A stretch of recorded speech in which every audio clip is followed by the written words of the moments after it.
Et mon frère et moi, il s'avère qu'on dansait super bien. Grâce à Michael Jackson, qui est, pour nous, c'est un 7e membre de la famille chez nous. Donc, je les ai vécus, ces trucs-là. Moi, Rof, il m'a vu tout petit. Kerry m'a vu tout petit. Mokobe, pareil, tu vois, c'est des grands frères du 9-4 pour nous, tu vois. Le premier morceau, Tout va bien de Que Black, c'est moi et mon gars Wally qui le faisons avec de lui. ma bulle. Voilà. Je C'est moi. crois que c'est là. Tout va bien. On était dans tous les freestyles, on nous invitait à l'époque, même les Youssoufa, quand ils avaient des trucs, on est dans les bails, on est vraiment dans le truc. Mais je te jure que quand ton cœur n'est plus dedans, t'as vu, moi j'y crois parce que je le trouve tellement fort. C'est impossible qu'on n'y arrive pas. Ah, écoutez les gars, écoutez ce que j'ai découvert. Bam, ça nous met la cassette. Tu peux pas tester avec la mafia qu'un fric. Et ça nous raconte les légendes. C'est des mecs de Vitry. Là-bas, c'est chaud. Ils ont un quartier, ça s'appelle comme ça. Ah ouais, putain. Tu vois? Et on vit le truc. On est dans cette période-là où les gens nous aimaient plus. Tout ce qu'on pouvait sortir, c'était ouais, c'est bien, mais il y a mieux. On va parler de la remontada de Que Black et du morceau qui le fait remonter. Laisse-moi. On n'a plus de maison de disque, il n'y a plus personne avec nous. Okay. On vend maison de disque pour le présenter. Il y a des gens qui nous ont dit, mais frérot, tu joues à quoi encore? Ce morceau-là, c'est pas avec ça que tu vas revenir en fait. C'est pas ça là. Et nous, on se regarde, on est là. Tu sais, Que Black, moi, le manager, tout, on est là, on se regarde en mode, mais ils sont sérieux là? Ils entendent pas ce qu'on entend, on est fou. Mais je pense que Dieu fait bien les choses. Peut-être que c'était pas ma destinée d'être artiste et d'être sur le devant de la scène. C'est-à-dire quand je sens que je suis plus dedans, je peux plus.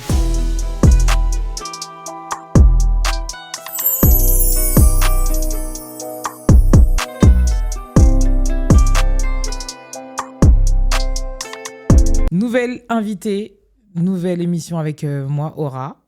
Et j'ai mon invité, Jekyll. Comment ça va? Ça va et toi? Bah écoute, ça va super bien. Je suis super contente de te recevoir. Ça fait plaisir. Déjà d'une, je suis obligé de... parce que t'es mon frère ivoirien. Ça tue. C'est la Côte d'Ivoire en premier. Après, on gère les autres sujets. Donc, je suis super contente. Et surtout, t'es quelqu'un de l'ombre. Exact. Dont on ne connaît pas vraiment la vie. Même si tu as eu cette vie, on va dire, de célébrité qui a marqué et traumatisé une époque. Tu le sais peut-être pas. Mais en tout cas, moi, c'est tous les retours. On s'en rendait pas compte parce que c'était pas le but. C'était pas le but. Et puis, je vais te dire, la vérité, c'était une époque où c'était assez confidentiel. C'était plus du bouche à oreille. Donc, on se rendait pas compte de... Voilà. Parce que forcément, en préparant cette interview, je fais pas que Internet. Je sonde aussi la plupart des gens qui étaient là à certaines époques, leur façon de voir les choses. Parce que, voilà, on est unique. Et chacun a sa façon de voir les choses. Et pour tous, ça a été unanime que tu as marqué l'histoire du rap français. Tu es un peu comme, on va dire, un Nesbill, un roi sans couronne. Ouais. Enfin, avec ton frère, forcément. Mais forcément que les gens ne vont jamais te dire ses fleurs. Ouais, c'est ça. C'est la beauté et la dureté d'avoir ce rôle. C'est ça. De premier. Parce que vous avez été aussi pionnier dans ce que vous avez pu faire. Donc voilà, ça c'est une petite introduction pour savoir un peu ça fait qui t'es. Plaisir de prendre tes attelles à coups. Non, vraiment. Non, ça fait plaisir. Et je te dis vraiment... Si les gens que tu as sondés, ils ont eu cette vision-là, mais c'est pas des gens qui vont venir te dire des choses en face. Bon, ça fait plaisir. C'est juste que moi, je suis une journaliste, je cherche des informations et on me les donne. Ok, top. Donc, désolé. Hein. Peut-être qu'ils vont jamais te dire. Non, c'est bon à prendre, ça fait plaisir. Ils vont jamais te dire, mais en tout cas, c'est ça qui est là. On va revenir sur ta vie et sur un petit peu comment tu as grandi et comment tu as évolué pour arriver jusqu'à ce que tu es aujourd'hui. Ouais. On va dire un serial entrepreneur. C'est ça. C'est pas que la musique qui te définit. C'est pas que la musique, effectivement. Et c'est peut-être pas que la musique que tu veux faire pour la suite. Exact. Donc, on est parti. Ouais. Avec un petit peu des questions sur ton parcours tout simple. Il n'y a pas de problème. Je suis là pour y répondre. Si ça peut inspirer d'autres personnes en même temps, c'est avec plaisir. Tu vois. Qu'est-ce que ça fait d'avoir un jumeau? Et où vous vous situez dans la famille quand vous naissez? Vous êtes qui? Écoute, je t'explique. Nous, on est les derniers d'une famille de 6 personnes d'origine ivoirienne et sénégalaise. Mon père, il a de la famille et du sang sénégalais, tu vois. Et donc, nous, on est les petits derniers, tu vois. On est les petits derniers. Et on a 2 grandes sœurs à la maison, tu vois. Et issues du milieu des années 80. Donc, moi, pour te dire, je suis né en 85. Et donc, on arrive dans le Val-de-Marne en 87. Donc, on est tout petit, tu vois. Donc, de base, on était en province. On arrive en région parisienne. Ça fait quoi d'avoir un jumeau? Je suis obligé de te poser cette question là, tout de suite, maintenant. Alors, je avant vais qu'on répondre, aille je vais répondre à plus cette loin. question de manière avec beaucoup de recul. Tu sais que clairement, quand je me lève le matin, je me dis pas que c'est mon jumeau. Tellement, en fait, on est physiquement pareil, mais tellement différents. Et que même physiquement, j'arrive à voir qu'on a des choses qui nous opposent. Parce que tu sais Tu vois. que je pense que là, en voyant l'interview, les gens ils vont peut-être pas savoir que c'est toi, Jekyll, ou que c'est ton frère, ou qu'ils vont se dire C'est vrai qu'on se ressemble beaucoup, mais lorsque tu regardes dans les détails, je te jure que tu vois qu'on n'est pas pareil. ah ouais, qu'est-ce qui Ouais. dans le faciès ou Physiquement parlant, déjà, mon frère, il a un piercing, Ok. tu vois. Et puis, on n'a pas forcément... On n'a pas forcément la même manière de s'exprimer, mais on n'a pas forcément les mêmes traits du visage. Sérieux? Je te jure que je vois trop de différence. Oui, parce une que c'est dinguerie. ton frère, mais moi, en vous voyant tous les deux, je te jure que je suis désolé. Hein. Ouais. J'ai des petits doutes sur qui tu es vraiment. Je comprends. Est-ce que tu n'es pas en fait l'autre et tu me fais croire que tu es l'autre? Non. Moi, j'aurais fait ça, en tout cas, c'est sûr. Qu'est-ce que ça représente pour toi d'avoir un jumeau? Est-ce que là, dans ton enfance, ça a été bénéfique? Est-ce que ça, Oui. enfin, quand je te dis bénéfique, est-ce que ça t'a permis d'avoir ta vraie identité tout de suite? Alors, nos parents ont bien fait les choses. Ok. Parce que, étant jumeaux, ils nous ont pas mis dans les mêmes classes. Ok, On d'accord. n'était pas collés carrément. On passait pas forcément toutes nos vacances ensemble. Ok. Tu vois ce que je veux dire? On était jumeaux, frères, plus que jumeaux. C'est-à-dire qu'ils ont vraiment fait la scission des deux, en fait. Ok. Tu vois? Donc ça, c'était cool. Ça veut dire qu'on a créé quand même nos identités. Tu vois? En n'étant pas déjà dans les mêmes classes, ça crée déjà des amis qui sont différents. Tu sais, j'avais mes potes, il avait les siens. Tu vois ce que je veux dire? Mm. Carrément, des fois, je me rappelle, ça, par contre, je me souviens, des fois, il était invité à des anniversaires et pas moi. Et vice-versa, tu comprends ce que je veux dire? C'est horrible, ça. Ça fait quelque chose, parce que c'est ton frère et c'est ton jumeau. Bah oui. Putain, il va à un anniversaire et moi, je n'y vais pas. Tu vois ce que je veux dire? Ok. Mais après, du coup, ça a été... En fait, c'est comme si c'était ton frère, en fait. Voilà, finalement. tu vois ce que je veux Toi, dire? comment tu le vis? Je l'ai vécu comme un frère, en fait. Ok. Tu vois? C'est quoi le plus beau souvenir de votre enfance? Peut-être plusieurs souvenirs de votre enfance. Putain, il y en a tellement. On était quand même on était souvent ensemble, mon Oui, frère et mais moi. du coup, forcément... On quand traînait ensemble. Oui, tu traînais ensemble, mais quand je te dis ça, et même moi, demain, je pense à mon enfance, j'ai un moment où je peux te dire que c'est le moment. C'est ton meilleur gars, non? Moi, mes frères, c'est mes meilleurs gars. Donc, Ouais, ça veut c'est dire, ça. si demain, je dois te raconter une anecdote, mon gars, ils m'ont Non. fait... Moi, pour t'expliquer, je suis petite sœur. Ouais. La J'ai- dernière aussi? J'ai été la dernière pendant longtemps, mais après, j'ai mon petit frère. Ouais. Mais j'ai que des frères. Donc, autant te dire qu'ils m'ont fait voir de toutes les couleurs. Moi aussi, je leur ai fait voir de toutes les couleurs. Parce que justement, je disais, ils m'ont frappé. Tout le monde, toute la police débarquait. Et moi, j'étais là. Tant pis pour vous. Eux, que c'était que du mensonge parce qu'ils m'avaient embêté avant et je n'avais pas crié. Mais ils m'ont touché juste comme ça. Ça y est. Ah, t'étais la dernière. Quoi. Voilà. Donc, Et fille en plus. aux filles en plus. Du coup, c'était un peu différent. Mais du coup, forcément, comme je t'ai dit, toi, avec ton frère, tu as forcément des moments comme ça, de famille même, où... Les moments qui étaient vraiment très. Dont je me souviens et qui étaient vraiment pertinents, c'est quand on retournait et que justement, comme je te disais, on n'était pas souvent en vacances ensemble. Mais comment c'est possible? Parce qu'en fait, mon frère et moi, on avait des parrains et des marraines qui étaient différents. Ok. Ça veut dire qu'on allait souvent chez nos parrains et chez nos marraines. Ok. Tu vois. Donc les moments où on se retrouvait en vacances ensemble, c'est des moments qui étaient incroyables. Tu vois ce que je veux dire? Je me rappelle de l'été à Villepinte. Bon, là, c'était pas des vacances très loin. Hein. T'as vu nos parents? Tu connais aussi. Tu connais, on allait à Villepinte chez les cousins. On allait au bled, mais T'as vu? pas tout le Ouais, temps non ouais. plus. Bah, parce que c'est surtout que c'était cher. Les billets ils étaient chers pour aller en Côte d'Ivoire. Tu vois. Mais c'est même au-delà de ça, on était plein. Hein. Exactement, en plus. Tu vois ce que je veux Plein, dire? au bout d'un moment. Et je me rappelle qu'on y allait chacun notre tour, à tour de rôle, et c'était avec des années d'écart. Tu vois ce que je veux dire? Entre les séjours. Parce que tu pouvais pas sinon. Tu vois, contrairement à... Nous, on avait des voisins et des amis qui étaient du nord de l'Afrique, des Maghrébins. Eux, Ils la allaient facilité, c'est ils qu'ils allaient tout pouvaient le y aller temps. en voiture, en fait. Mais bah oui. Tu vois. Donc, c'était cool pour eux. Nous, voilà. Et donc, quand on se retrouvait en vacances ensemble avec mon frère, c'était le feu. J'ai trop de souvenirs de ça, tu vois. Les vacances ensemble, lui et moi en vacances. Non, c'était le boucan, c'était trop bien. Et dans ta famille, ça écoutait quoi à la maison? Vu que la finalité de ta vie, c'est quand même la musique. Alors, justement, mes grandes sœurs, elles ont 6 et 8 ans d'écart avec nous. Ok. C'est quand même tu sais, en génération, c'est quand même un gros écart. Ouais. Surtout quand on est petit. Quand on est petit, tu vois. Et mes sœurs, mais c'est elles qui nous ont fait notre culture rap, réellement. Ok. Moi, ma sœur, celle qui a 6 ans de plus que nous, pour pouvoir sortir dehors, elle était obligée de nous trimballer. C'est normal. Les petits frères, parce que ma mère, en fait, elle nous a élevés seuls à la maison parce que mon père, lui, travaillait en province. C'est-à-dire, il venait que le week-end. Ok. Tu vois. Donc, la semaine, il n'y avait que ma mère qui était là. Tu captes? Ça veut dire que ma sœur, pour pouvoir sortir, si elle devait faire des trucs, elle n'allait pas laisser les petits frères tout seuls à la maison. Donc, elle était obligée de nous sortir. Et donc, quand elle faisait ses activités, qu'elle allait dans les MJC, ben, c'est là qu'on a commencé à voir le hip-hop. Et ma sœur, elle écoutait beaucoup de rap. Je me souviens, on enregistrait les clips sur MTV, tout ça. Enfin, nous, on n'avait pas MTV. C'est-à-dire qu'on lui prêtait les cassettes et elle rentrait avec les cassettes à la maison. Okay. Tu vois pas? Donc, on a commencé comme ça. Et de base, mon frère et moi, on a commencé parce qu'elle avait des amis à elle qui dansaient. Non, qui chantaient, excuse-moi. Ils chantaient du R&B et ils cherchaient des danseurs pour les accompagner.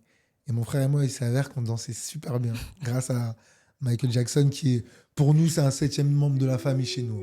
Ok. Nous, c'était un 7e membre de la famille parce que vraiment, lui, il a occupé une grande place. Donc, ma grande sœur de 8 ans, c'était Michael Jackson à fond. Ouais. Ma sœur de 6 ans, elle était plus hip-hop. Ma sœur de 8 ans, elle était R&B aussi, tu vois. Elle était plus soul R&B, Prince, Michael Jackson. Donc, ils ont vraiment fait votre éducation musicale. Ouais, en fait. de fou. Et ta mère, du coup, elle écoutait quoi? Ma mère, elle écoutait beaucoup de musique française, genre les Mike Brandt et tout. Je me souviens de ça. Je me souviens aussi de musique africaine, hein, beaucoup de musique de Côte d'Ivoire, hein, tu vois. Tu dois faire la playlist de ton enfance, ce serait quoi? Putain, beaucoup de Zouglou, je me rappelle. Moi, j'aimais beaucoup ça. Hein. Tout ce qui était Zouglou, les premiers, hein, c'est-à-dire les premiers artistes Zouglou, je ne saurais pas leur nom, mais je connais les musiques, tu vois. Je ne te demanderai pas de chanter, même si... Ah ouais, non, tu même si, sache que l'une des dernières questions, ce sera forcément de la musique. Ah ouais, d'accord. Bah écoute. Forcément. Donc, beaucoup de Zouglou, beaucoup de musique française. J'ai même carrément récupéré des vinyles, parce que mes parents ont déménagé, j'ai récupéré des vinyles. Je me rappelle encore de certaines pochettes de vinyles, des Denis Rousseau, des trucs comme ça, tu vois. C'est des trucs de fou. Hein. Du reggae, du Bob Marley. Et mon père, il adorait la salsa. Il écoutait beaucoup de salsa de fou. Mais en vrai, ta maison, c'était un combo explosif, en vrai. Tu vois, ouais, de ouf. Pour découvrir la musique dans son ensemble. Et quand tu commences à comprendre que tu aimes vraiment la musique? J'ai commencé à comprendre que j'aimais la musique lorsque j'ai été touché par les mélodies. Moi, j'aimais beaucoup les mélodies. Moi, j'aimais beaucoup les musiques qui avaient de la mélodie. D'ailleurs, quand je remarque certaines... encore aujourd'hui, hein, tu vois, il n'y a pas longtemps, pour te faire la réflexion et pour répondre à ta question, il n'y a pas longtemps, je réécoutais, tu sais, on a la chance d'avoir justement des applications Spotify, Deezer, etc., où tu as vraiment une bibliothèque qui reprend même les musiques tard à l'ancienne, tu vois. Et je réécoutais les Beatles ou des musiques de rock. Et en fait, toutes les musiques de rock ou des trucs à l'ancienne qui ont pu traverser ce que toi, ma paroi, bah, c'était des musiques où les mélodies, elles me touchaient, elles avaient une émotion. Tu vois ce que je veux dire? Donc là, la musique, elle a commencé à rentrer quand il y avait des musiques avec de la mélodie. Moi, par exemple, les meilleures musiques pour moi de Michael Jackson, c'est les musiques où je trouvais qu'il y avait beaucoup de mélos. Tu vois? Le morceau Human Nature, c'est un morceau, mais il me bouleverse. Je trouve la mélodie, elle est incroyable. La basse, elle tue, tu vois. La mélodie. Et dans chaque style de musique, j'arrive à retrouver des mélodies et je peux grave, tu vois. Et tu sais, j'arrive à me les chanter, à me les remémorer. Et quand tu découvres tout ça, t'as quel âge à peu près? que tu te conscientises pas, mais t'aimes bien. Je ne conscientise pas, mais j'aime bien. Mais je vais même te faire une anecdote et ça va me permettre de te donner un temps. J'ai acheté mon premier vinyle, c'était Benebi. Et j'ai acheté Tonton David. Je me rappelle encore du vinyle comme il était, tu vois. Donc, c'était dans les années 90. Donc, je devais avoir 6 ou 7 ans. Tu vois ou pas? J'avais 6 ou 7 ans. Premier vinyle, j'avais 6 ou 7 ans. Attends, monsieur. Attendez. Comment ça se fait? Comment ça se fait? C'est comme ça. En fait, ça t'intéressait vraiment? Parce que tu vois, non, vraiment, genre, vérité, à 6 ou 7 ans, j'ai eu mon premier vinyle.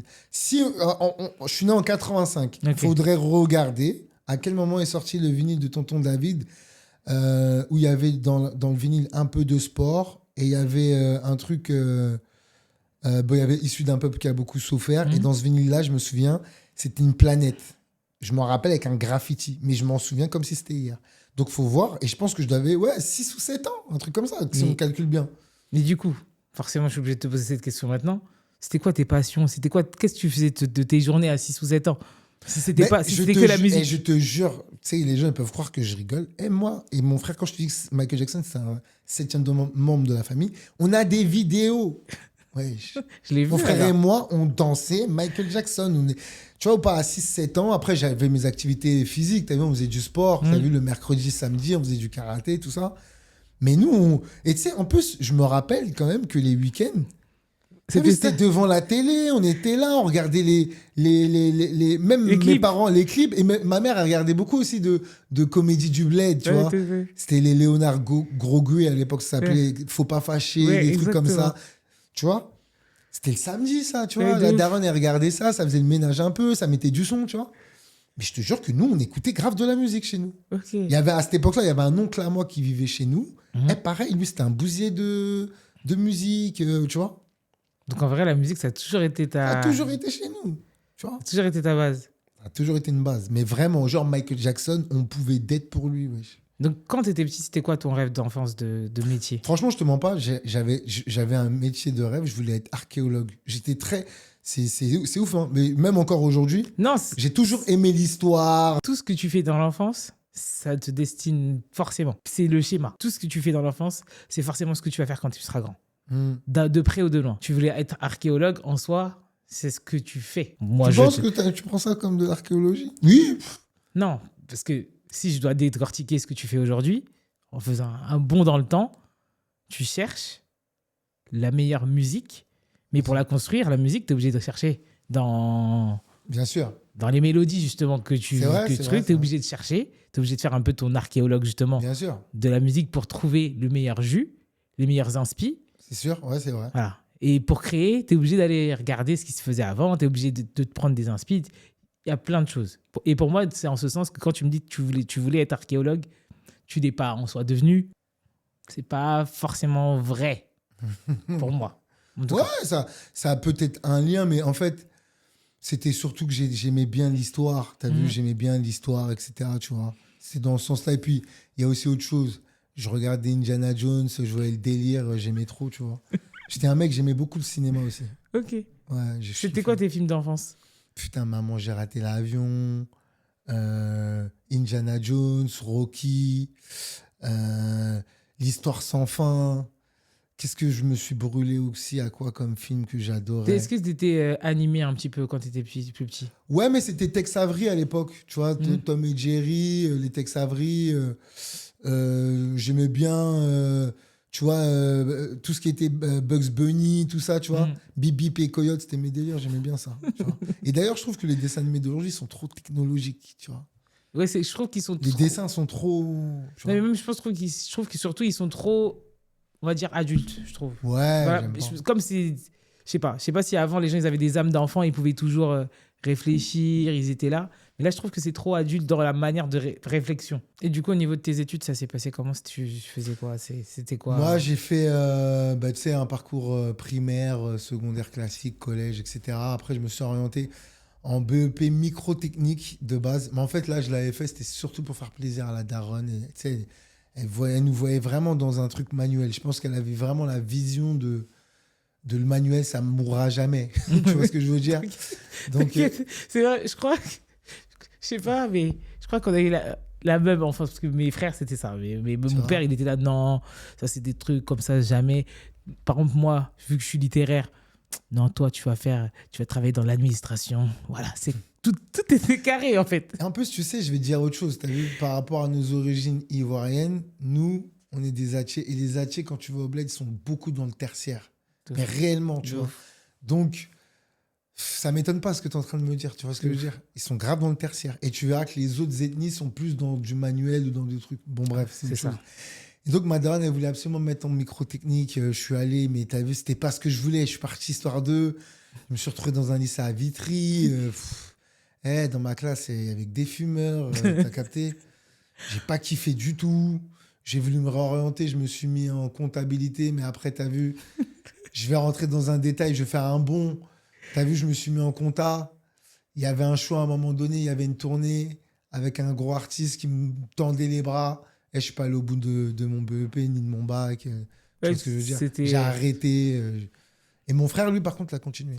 Mais du coup, à quel moment la musique elle rentre dans votre vie, à toi et ton frère? Est-ce De que c'est manière toi... professionnelle, tu veux dire? Non, pas professionnel, mais même déjà dans les balbutiements de... Dans le balbutiement, ça rentre dès qu'on commence à danser, en fait, pour ce groupe-là Ok. dont je te parlais.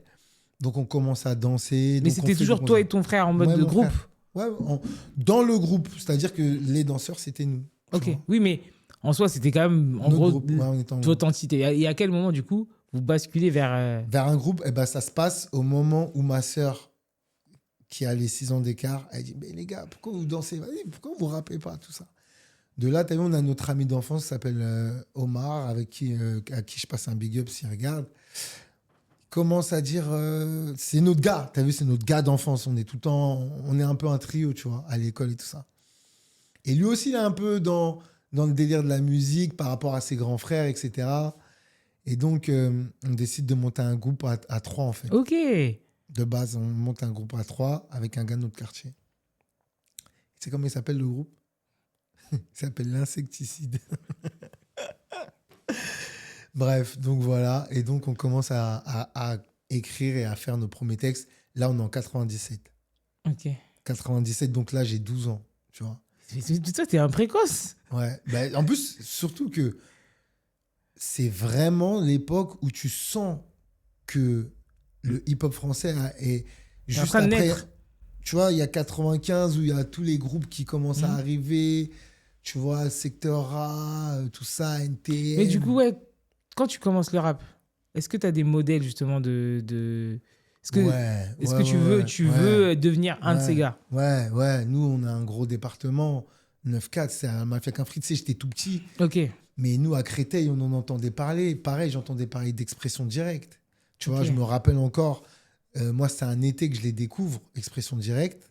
Je découvre les Parce que premiers tu sais couplets de que forcément, on n'a pas le même âge, mais tout ce que tu vois, ce monde-là, moi, je le connais pas et je sais même pas. Tu sais, les cassettes, ce côté un peu secret. Tu vois, Vintage, j'étais à la mais radio, c'est que tous les gens me disaient, mais tu te rends compte, on découvrait des gens comme ça, on les avait entendus une fois, sinon c'était que des légendes de Moi, la je vais te rue. raconter le truc, comment je l'ai vécu. Mais tu sais, en plus, j'étais jeune, mais c'est bizarre. J'étais jeune, mais on l'a vraiment vécu dans les coulisses parce qu'on faisait les mêmes concerts. Je te donne une anecdote. Les concerts où Rof il venait chanter à Créteil en 97, les morceaux de Expression Directe, tu vois, la salle Georges Duhamel. Donc les vrais, ils savent et ils pourront donner ces références-là parce que c'est réel. Ben, on faisait les mêmes concerts que lui, on était sur scène en même temps que lui parce que nous, on dansait pour ce groupe. Tu comprends Ok. pas? C'est-à-dire qu'on a vraiment vu le truc. On a vécu le truc. C'est pas en mode, on l'a vécu en tant que... Non, on y a participé. Tu vois ou pas? Donc, je les ai vécus, ces trucs-là. Moi, Rof, il m'a vu tout petit. Kerry m'a vu tout petit. Mokobe, pareil. Tu vois, c'est des grands frères du 9-4 pour nous, tu vois. Tu comprends? C'est Ça ouf. veut dire que...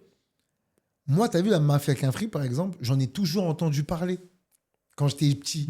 Tu vois ou pas? J'étais petit, mais j'en entendais parler. Ah putain, il y a les mecs de Vitry, Mafia qu'un Free. Ah, ils ont fait un freestyle, telle radio. Et ça, c'est mon gars Omar, avec qui, lui, il a un grand frère, qui nous fait écouter quand je vais chez lui. Ah, écoutez les gars, écoutez ce que j'ai découvert. Bam, ça nous met la cassette. Tu peux pas tester avec la Mafia qu'un Free. Et ça nous raconte les légendes. Ah, c'est des mecs de Vitry. Eh, là-bas, c'est chaud. Eh, ils ont un quartier, ça s'appelle comme ça. Ah ouais, putain. Tu vois? Et on vit le truc. Ok. Et on les rencontre la première fois, je t'ai dit, on fait un concert, ils sont là, putain.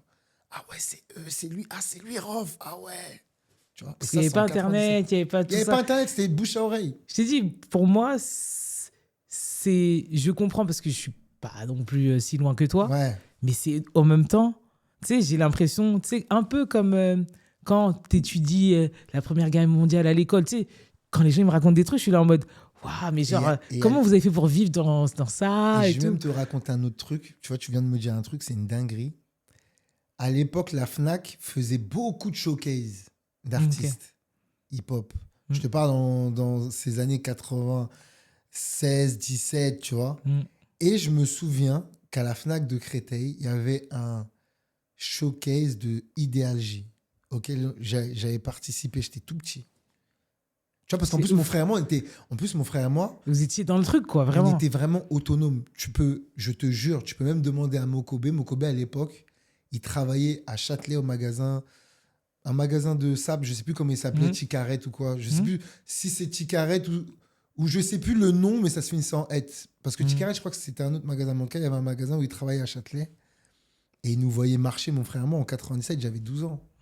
Tu vois, j'allais à Urban Music à l'époque. Parce que vous étiez fan, en fait. On était fans, on était vous dans étiez le truc. passionné dans le Tu sais, truc. et je me dis, même avec le recul, tu vois, à 12 ans, nos parents, ils savaient pas ce qu'on faisait, wesh. Je me souviens que j'allais plus au karaté. Ma mère, elle croyait que j'allais au karaté le mercredi. Mon frère et moi, on était dans Paname. Tout seul, on prenait le métro. Tu vois le truc. C'est une dinguerie. C'est une dinguerie. Et ben, on a vécu ça. Non, je te dis vraiment, là, quand tu me Un parles de mec tout ça... il peut te le dire, un mec qui, à l'époque, Urban Music, là, Ouais. Clovis, c'était lui le mec. Il s'appelait Clovis. Tout le monde, les gens, ils ont les refs. Il va te dire, ouais, les jumeaux, je les ai croisés. Ils étaient tout petits. Les gens, ils nous croisent. On était petits, mais on était déjà dans le truc. Tu vois ou pas? C'est ouf. Voilà, c'est ça le truc. Donc ça veut dire, ouais, 97, vous commencez vraiment à On prendre... commence vraiment et prendre on le est truc au sérieux. participatif. On est dans l'activisme déjà. On n'est pas en mode, on participe, on aime. Non, on participe vraiment. On fait des concerts, tu vois. Et On quand, commence à se faire voir de la scène... underground, comme ils disent. underground, mais proche de nous. Tu vois ce que je veux Ok. dire? Et du coup, à quel moment, on va dire, ça passe au moment... Où on fait les premières mixtapes et tout. Ouais, Les au moment... premières apparitions. Les premières... vos premiers succès, même si c'est deux personnes qui vous ont dit que c'est succès, Ouais. enfin, voilà, par exemple, des succès à la cité. Déjà, rien que ça, oui. c'est un succès. Bah, moi, je vais te dire, t'as vu, y a un frère à nous, un grand frère à nous, du 9-4 encore une fois. On est encore tout jeune et c'est lui qui nous fait. Et ça, c'est en 97 ou 98. Non, peut-être 98 ou 99. 99. Premier enregistrement officiel, c'est avec les frères Sai. Iron Sai, Douma Sai, ils ont un groupe qui s'appelle Black Killa. Tu vois, c'est un groupe du 94 de Thiers, à qui je passe un gros big up.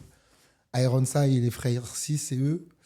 Ils le savent peut-être même pas, mais la première fois qu'on enregistre sur bande officiellement et que nos voix sortent sur un truc, Putain, tu vois, tu dis enregistrer sur bande. Tu vois, pour moi, là, des fois, à chaque fois que je parle avec des gens, des fois, je suis là en mode, ah ouais, j'ai pas vécu ça, de vois. ouf. C'est ouf. c'est Iron Sai et son frère Douma, parce que Douma commençait à faire une compile et ils enregistraient chez nous à Créteil dans la MPT. Et d'ailleurs, ce jour-là, on rencontre le rappeur Kennedy.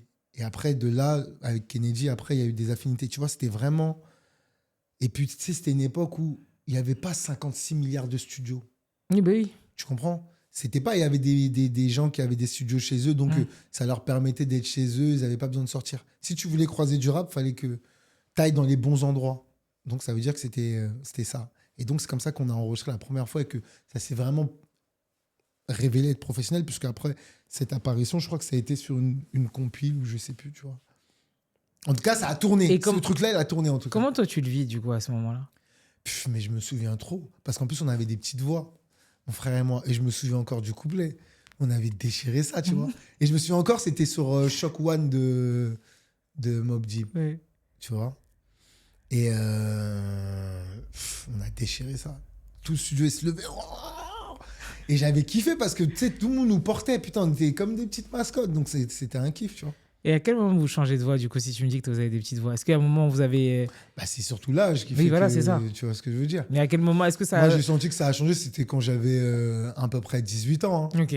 Mon Parce que frère, tu il a vois- gardé une voix plus aiguë que moi. Est-ce que, tu vois, on a tous vu le passage de Michael Jackson, tu vois, par exemple. Ouais. Est-ce que ça a changé quand même votre manière d'être perçu, ou sinon c'est juste... Ouais, c'est de l'adaptation. C'est surtout qu'en grandissant, notre discours aussi, il avait changé. Ok. Parce qu'après, tu as vu, on est quand même issu de notre environnement. On a grandi dans un quartier. Plus, comme je t'ai dit, nous, on a vraiment grandi dans le quartier. Ok. C'est nous, on était les vrais produits du quartier. Tu comprends ce que je veux dire? On était avec notre gars Omar, tu as vu. Ah, du coup, vous On, étiez toujours... on est toujours resté Ok. on était toujours en groupe, tu vois. Ok. Et on était vraiment les produits du quartier. Donc, on a notre voix, là, elle a pas changé trop avant peut-être 16-17 ans, tu vois. Mhm. Mais c'était dans le discours que ça commençait à changer. Parce qu'après, nous, on avait la vision du quartier. C'est-à-dire, on parlait de trucs de quartier, tu vois. Donc, ça commençait à devenir... Et elle vient d'où, l'inspiration? de tout ce qu'on voyait, de tout ce On n'en a pas parlé forcément, mais comment d'un mec qui danse, tu deviens un mec qui sait écrire, qui sait rapper, qui sait truquer? Comment c'est OP? Voilà, aujourd'hui, je te dirais, demain, même si moi-même, je ne sais pas chanter, je veux devenir chanteuse, il y a un tuto. Je peux essayer de m'en sortir, en tout cas. Putain, Peut-être que c'est pas ouf, mais il y a un tuto. Comment toi, tu as fait? Tu n'avais peut-être pas de gens dans ton entourage qui pouvaient justement t'aider sur ce côté musical. Comment, du coup, tu as fait pour... Bah, je te dis la vérité, c'est à force d'entraînement, mais en plus, limite, c'était un peu inné, je pense qu'à force d'écouter. Nous, il y avait un gars à nous qui avait des platines avec un micro, tu vois. Et on allait chez lui, il s'appelait Christophe Iva. Un gros big up à lui, s'il s'en souvient. Il avait ses grands frères. Et je me souviens, on allait chez lui. Et donc, lui, il avait des platines, une mixette. Et tu as vu, il pouvait scratcher. Il avait juste un micro. Ça n'enregistrait pas, mais ça nous permettait de s'entraîner sur des vinyles, tu vois. Et donc, c'est comme ça qu'on l'a fait. C'est jusqu'à ce fameux enregistrement qu'on a fait. On s'entraînait comme ça. Mais déjà, on arrivait à être dans les temps et à créer des schémas de rimes, tu vois.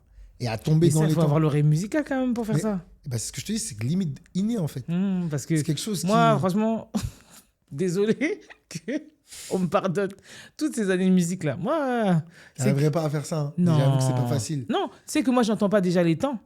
Putain, ouais. Ça veut dire que déjà, les gens ils me disent, mais attends, t'as fait tout ce temps, t'es dans la musique carrément et toi, t'entends pas ça. Je dis, moi, j'entends le produit final. Moi, tu sais quoi, je ferme les yeux, je les entends. Je suis comme ça. Ma tête, elle bouge, je sais déjà où je suis. Où est-ce que je suis situé dans l'instru. Je sais si je vais tomber sur la caisse, sur le truc. Je sais. Et je change mon flow. Tu sais, c'est inné, genre. C'est une dinguerie. Là, je ferme les yeux, je l'imagine déjà, le truc. C'est en nous, c'est comme ça. C'est une dinguerie. Tu vois ou pas? Un mec qui sait rapper, parce qu'aujourd'hui, il y a rappeur et il y a rappeur. Mais tu vois, par exemple, je te donne un exemple. Tu vois, aujourd'hui, là, le retour de La Fune, il m'étonne pas. Le mec, il sait rapper. La Fune, on s'est connu dans des trucs tard à l'ancienne, tu vois. La Fune, il sait rapper. Je l'ai vu dans des trucs, dans des battles, dans des bails. Tu vois ce que je veux dire? Je passe du coq à l'âne, mais du coup, est-ce que tu serais capable de rapper aujourd'hui encore? Je vais même te faire un truc, une anecdote entre parenthèses. Ça faisait 10 ans que je n'avais pas repris le micro. Je l'ai fait il y a 3-4 ans pour une compile qui est sortie dans le Val-de-Marne.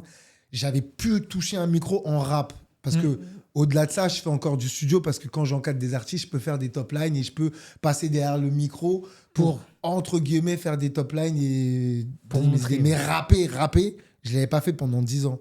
Je te dis la vérité, quand je l'ai fait, mais l'ingénieur, parce que c'est mon gars, l'ingénieur avec qui on a fait beaucoup de prod, j'ai repris le micro, j'avais pas rappé depuis 10 ans. Il m'a dit, mais Jekyll, tu sais que c'est une dinguerie ce que tu viens de faire. Il m'a dit, c'est incroyable, t'as rappé. Mais tu sais, je l'ai quasiment fait en one shot. Oui, ça se fait plus. Tu vois ou pas? Je l'ai quasiment fait le morceau en one shot. J'ai pas repris 70 fois. En fait, parce que je viens d'une époque où, avant d'aller en studio là, pour aller enregistrer, mon frère, t'as pas d'argent. T'as pas d'argent, fallait connaître ton morceau. C'est pas genre t'arrives, attends, je vais écrire sur place. C'est une gymnastique limite. Je vais te dire un truc. Il y a beaucoup de morceaux que j'écrivais même pas sur une feuille. Tu vois, j'écrivais beaucoup dans ma tête. La feuille, ça me permettait d'avoir un support genre où je mettais peut-être des idées, mais le texte construit, il était déjà dans ma tête. Hein. C'est ouf de réfléchir comme ça. Voilà, j'étais plus comme ça. Et du coup, à quel moment vous arrivez à être deux dans le groupe? Parce qu'en fait, le frérot, Omar, t'as vu, à un moment donné, la vie fait que il a envie de se rapprocher de sa religion, donc il arrête la musique, etc. Tu vois. Et donc là, on devient, on se scinde, mon frère et moi, on continue à deux, tu vois. Et pourquoi pas d'avoir continué d'avoir le même nom de groupe? Parce que c'était... Ouais, t'as vu, on s'appelait Insecticide, on avait 10 piges. Tu vois ce que je veux dire? Ça a commencé... Ouais, 10-12 ans. Tu vois? Non, quand on a commencé à être sérieux, on s'est appelé Sud Conscient. Et en fait, c'était la conscience de la banlieue sud. Parce que comme je te le disais, dans le discours, à un moment, on était plus rue. À un moment donné, on était un peu plus conscient. Et tu vois, on a voulu avoir une plume un peu plus aguerrie, plus en mode... Et je pense que dans le rap, t'as pas besoin de passer par ces phases-là, tu vois. De toute façon, c'est une phase de vie artistique. c'est une phase de vie artistique et j'ai Je pense que limite t'es pas le même gars au début de ta carrière qu'à la fin. toujours envie de te dire que de base, la musique rap, c'est une musique testataire, donc tu es censé expliquer des choses, avoir une vision, une position politique, sociale, etc. Donc c'est dans ce sens-là qu'on s'était appelé Subconscient, tu vois. D'accord. Et du coup, c'est quoi le plus gros succès avec ton frère? Le plus gros succès que j'estime, c'est déjà d'avoir réussi à sortir un projet en indépendant avec mon frère. Après, on a eu des titres qui ont eu pignon sur rue, qui ont bien fonctionné, tu vois. On avait eu un gros single qui s'appelait C'est calme, qui avait bien marché. On a travaillé avec Kerry, tu vois. On a posé dans ses albums. On a réussi à réunir tout le rap français dans une cause qui nous a tenu à cœur, tu vois, mon frère et moi. C'était une époque où, pareil, tu vois, c'était pas Facebook ou quoi que ce soit, tu vois, c'était vraiment le réseau. On a ramené tout le rap français sur un titre parce qu'on a estimé que c'était difficile d'arrêter les émissions spé, tu vois. Et ça nous avait mis un coup, hein, je te mens pas. Hein. Parce que je voyais mal l'avenir du rap sans ces émissions-là. Parce qu'il y a eu beaucoup d'artistes qui se sont fait découvrir grâce à ces émissions. Et en fait, je n'avais pas la vision sur ce qui allait se passer avec Internet, tu vois. Oui, mais personne n'avait la vision. Hein. Ah, je te mens pas. Je me rappelle encore du jour où j'ai croisé, c'était Narbé qui m'a annoncé ça. Narbé, Oui. je passe un gros big up à lui, c'est lui qui gère le tournoi Impulstar. Oui, Tu oui. vois. Et à l'époque, il travaillait avec Dosset, avec Omar Digno, tu vois, tout ce petit microcosme. Et on se croise. Ça va ou quoi, frérot? Et il nous explique, putain, les gars, c'est chaud, là. Les émissions spé, elles vont s'arrêter et tout. Oh. Et après, il s'avère qu'elles s'arrêtent vraiment, tu vois. Il fallait voir, c'était bizarre. Hein. Je me rends pas compte encore. Tu vois, comme je t'ai dit, c'est des trucs...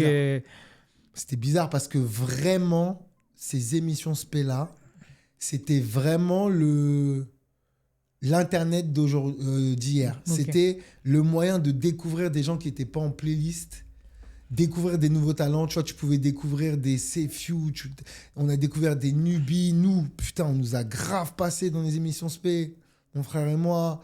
Des mecs comme Kennedy ils sont passés par là.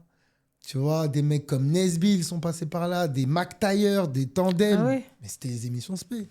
C'est ouf, parce que tu vois, ce que je dis, encore une fois, c'est l'histoire que tu me racontes.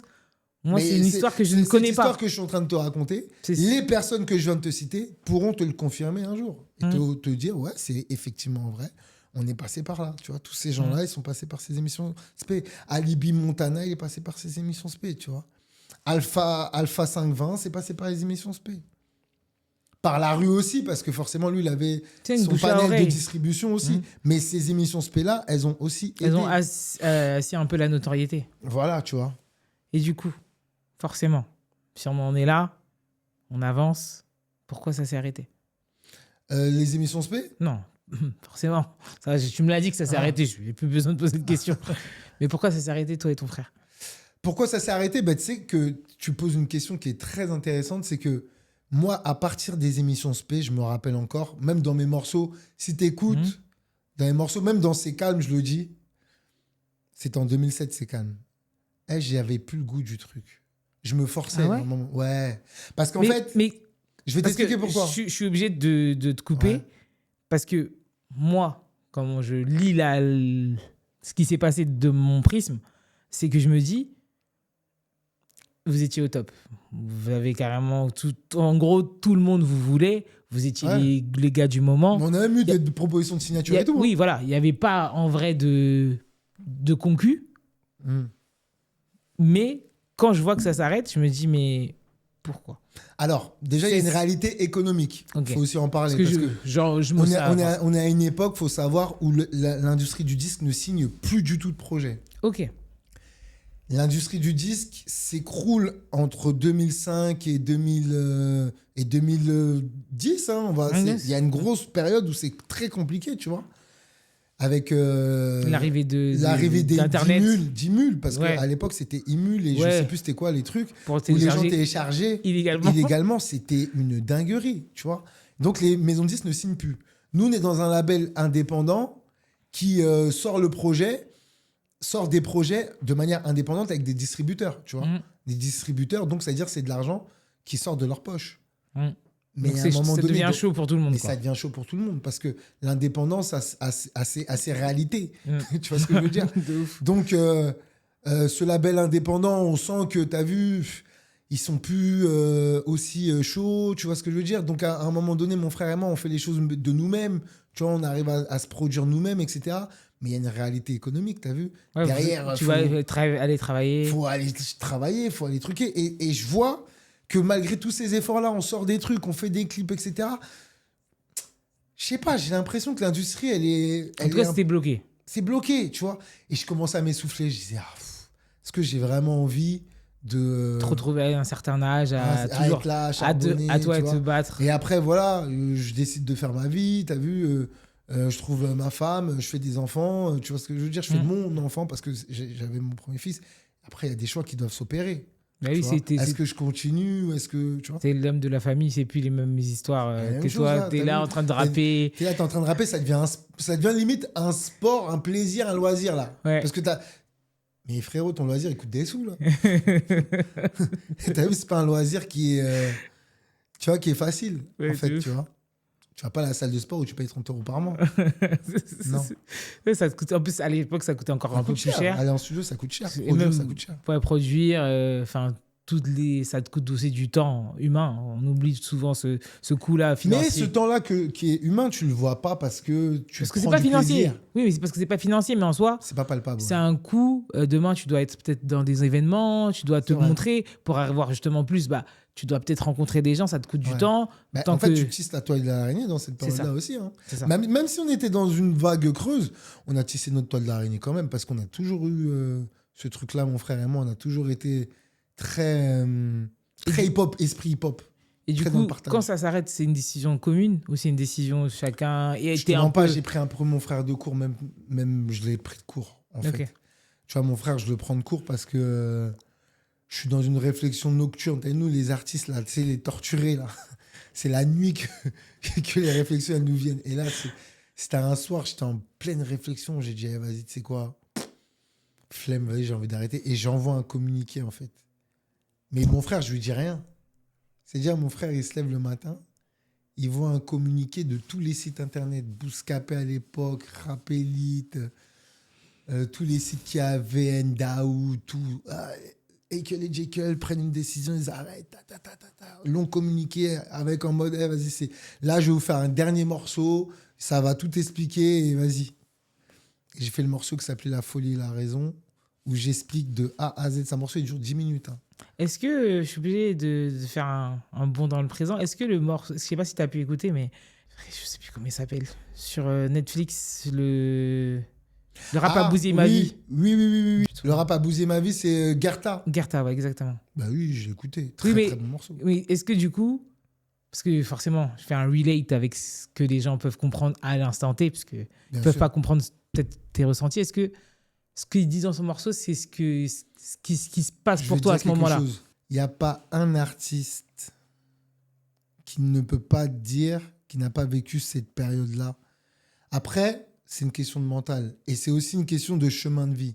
Là, je vais être un peu dans l'ésotérique, ce que tu veux, dans le spirituel, tu vois. Mais je pense que Dieu fait bien les choses. Peut-être que c'était pas ma destinée d'être artiste et d'être sur le devant de la scène. Tu vois ce que je veux dire? Ok. Donc, je prends cette décision, mais c'est-à-dire en pleine conscience, en réalité. Parce que, tu sais, quand tu mets plus le cœur dans quelque chose, là, faut pas laisser. forcer. Faut laisser, ouais, de ouf. Tu vois, et moi, je suis quelqu'un dans ça. C'est-à-dire, quand je sens que je suis plus dedans, je peux plus. Donc, je l'ai vraiment fait en mode, je peux plus. Tu vois.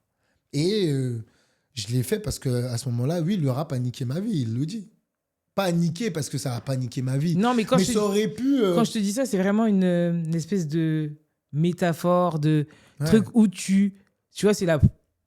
J'ai eu une discussion de ouf avec, d'ailleurs, un gars que j'embrasse de ouf, à qui je fais des gros bisous, un artiste qui me disait, en fait, j'ai tellement donné que même demain, si je perce, T'as plus le goût du truc. je sais pas si je vais être content. Ouais, t'as plus le goût. Pourtant, c'est tout ce que tu cherches. Hein. C'est Bah, tout tu ce veux que que je tu dise cherches. quelque chose? Moi, j'ai jamais cherché à genre percer, mais j'ai toujours cherché à être le plus entendu. Ok. Tu vois? Moi, être percé, c'est ça que je t'ai dit. Moi, t'as vu, être un mec de l'ombre, moi, ça ne m'a jamais dérangé. Genre en mode, moi, ça m'a... Là, C'est t'es pas nul. là en mode... Non, moi, je veux juste que Putain, je kiffe ce qu'ils posent, eux. Ah, je kiffe ce qu'ils posent, ces mecs-là, là, j'adore. Je kiffe. Ok. Mais être dans la fame et tout, c'était pas ma worst. Et puis, de notre génération, c'était pas notre délire. Non. Nos aînés, ils nous ont pas enseigné ça, en fait. Ok. C'était pas ça qu'on nous a appris. Nous, on nous a appris à être le meilleur, à performer, à être un putain de kicker, à écrire des trucs qu'il faut à se réfléchir que les gens, putain, ce qu'il dit, ça me parle, ah, ça me touche. Moi, c'est comme ça que je voyais le truc, tu vois. Et à un moment donné, justement, je me suis plus reconnu dans l'industrie parce que je voyais que le rap, il changeait de visage. C'était autre chose. Ça commençait à changer. Ça devenait Internet. Ça devenait le mec qui fait le plus de vues sur YouTube, sur Demolition à l'époque. Non, Dailymotion, parce qu'il ne faut pas que je fasse la truc. Bon, on leur fait des big up aussi. Oui, c'est méga. Et voilà. en plus, à l'époque, on fait partie. Hey, je vais même te dire un truc. Anecdote, on fait partie des premiers artistes qu'ils avaient interviewés. Ok. Ouais. Quand ils sont arrivés, Stick et Screech, ils sont venus nous voir dans notre quartier et on faisait partie des premiers artistes qu'ils ont interviewés. Tu vois, et on n'était pas flégons, mais on les a fait venir, ils sont venus, tout ça, tu vois, bref. Donc, tu vois, j'ai vu ce changement s'opérer, tu vois. Et tu t'es dit, stop. Je me sentais pas. Je vais même te faire une anecdote, j'ai même pas compris certaines arrivées de certains artistes à cette époque-là. Je comprenais pas, je disais, mais oh.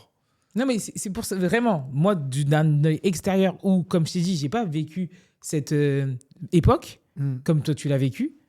Moi, d'un œil extérieur, quand je regarde ta carrière, je me dis, mais pourquoi t'as arrêté à ce moment-là précis où les portes pouvaient s'ouvrir, en fait. En vrai, tu vois, je fais souvent cette analogie, mais je trouve que, par exemple, quand Monsieur Nov arrive en 2009, on lui ferme les portes. Ouais, c'est trop tôt. Non, c'est pas trop tôt, c'est que le R&B, on a dit, c'est bon, on n'en veut plus. Au niveau, on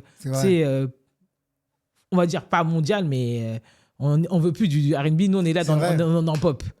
Le gars, il arrive, il est archi talentueux, mais on met off à sa carrière. Ouais, c'est vrai. Et j'ai l'impression vraiment, pour te faire vraiment, comme je disais, l'analogie, j'ai l'impression que toi, c'était ça.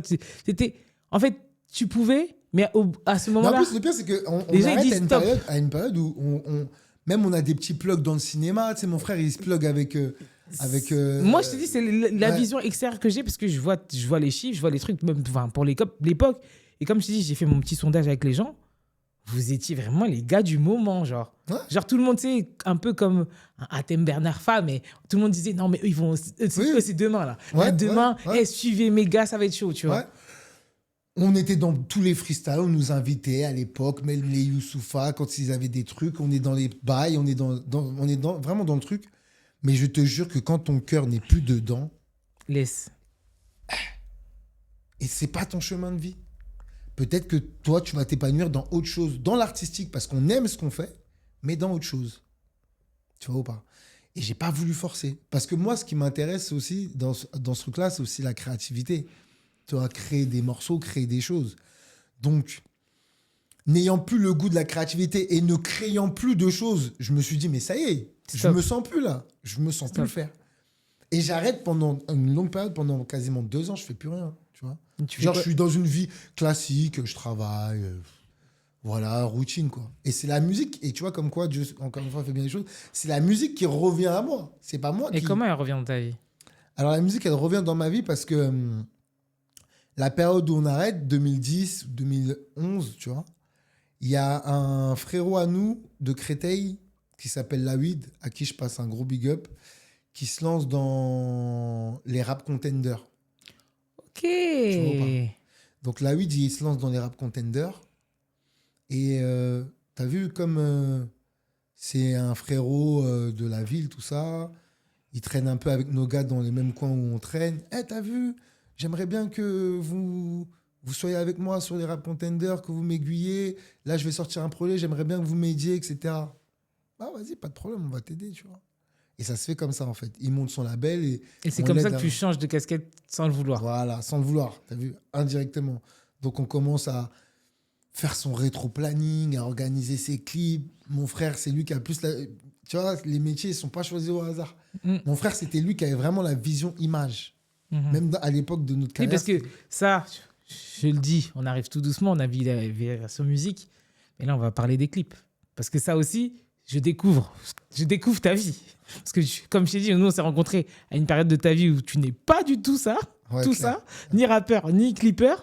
Moi, je ne suis pas du tout clipper du tout, c'est mon frère. Oui, mais en soi, comme moi, les gens ils m'ont parlé, c'est que comme je t'ai dit, peut-être maintenant, c'est plus visible Ouais. de vous dissocier, mais il y a un moment, genre, c'était la paire.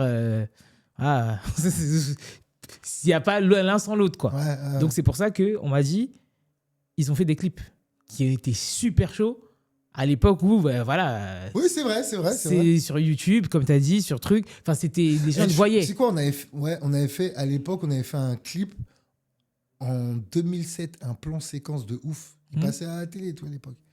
Il s'appelait Dilemme, le morceau. C'était un plan séquence très technique de ouf avec une grue et tout. Ouais, c'est vrai. On avait Parce fait que des trucs. c'est pour ça que je te dis, c'est que même si toi tu me dis, oui, ton frère, c'est plus le visuel, je me doute bien que vous êtes une association de malfaiteurs. Ouais, on est ensemble. Normalement, Mais, il y a le cambrioleur, il y a celui qui a prévu le cambriolage.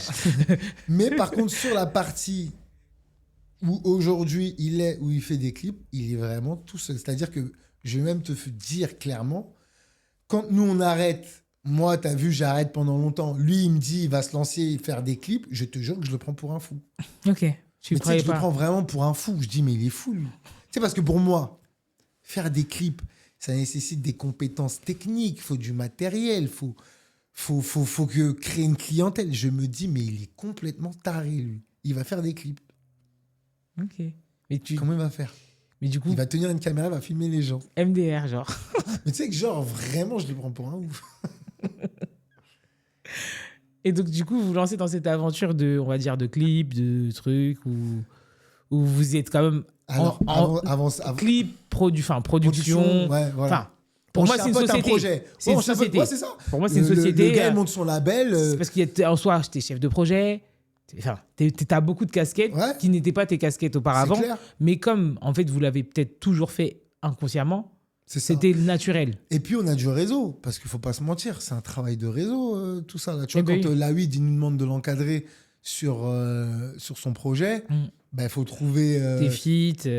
des featuring, il faut trouver un studio mixé, il faut trouver un distributeur, il faut trouver le mec qui va faire les affiches pour coller. Tu sais, il y a tout un processus. système, tu vois, ouais. parce que lui, il a son label en indé, mais on l'aide dans tout ce processus, tu as vu ce processus pour que les morceaux soient bien sortis en temps et en heure, pour que le distributeur puisse avoir les masters, etc. Tu vois, on l'aide dans tout ce processus. Tu vois. Et donc, indirectement, avec lui, on trace nos nouveaux métiers.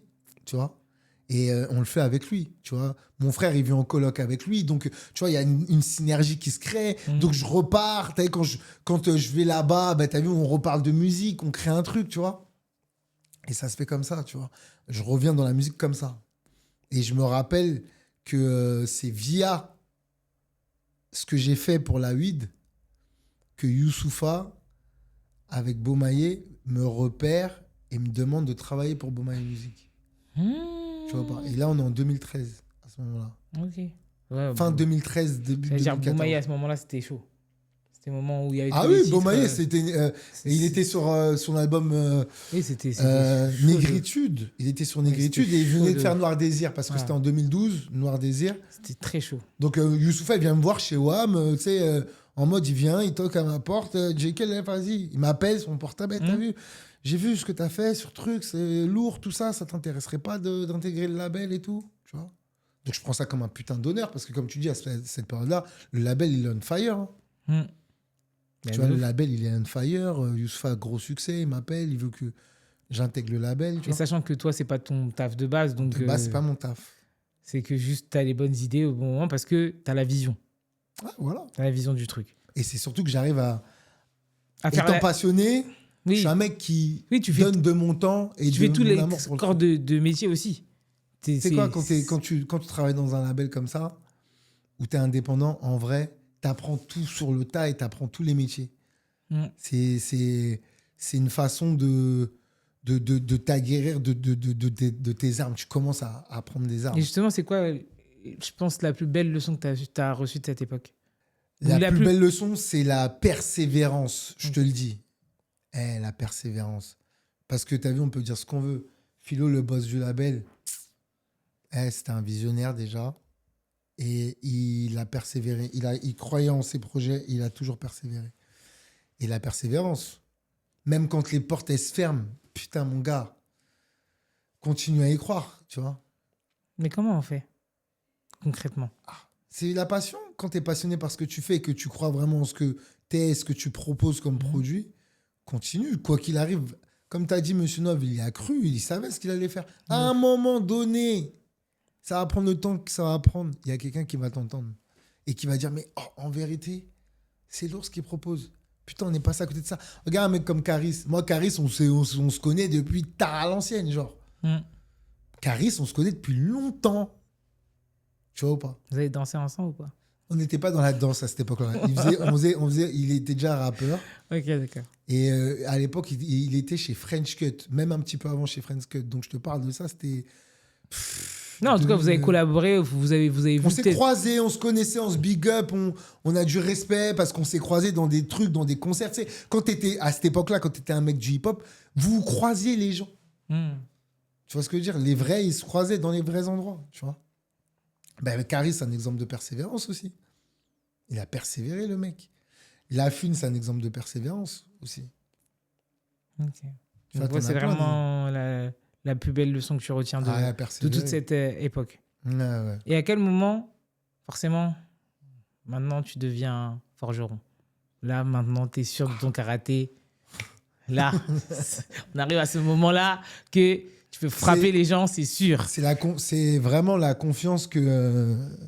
je vais le dire parce qu'il faut à César ce qui appartient à César. Pour moi, Philo, ça a été un mentor parce qu'il m'a vraiment fait confiance aussi, tu vois. Quand il m'a donné la gestion, on venait de signer que Black et NASA dans le label. Ok. Tu vois. Donc là, on est en janvier 2015, hein, donc on vient de les signer.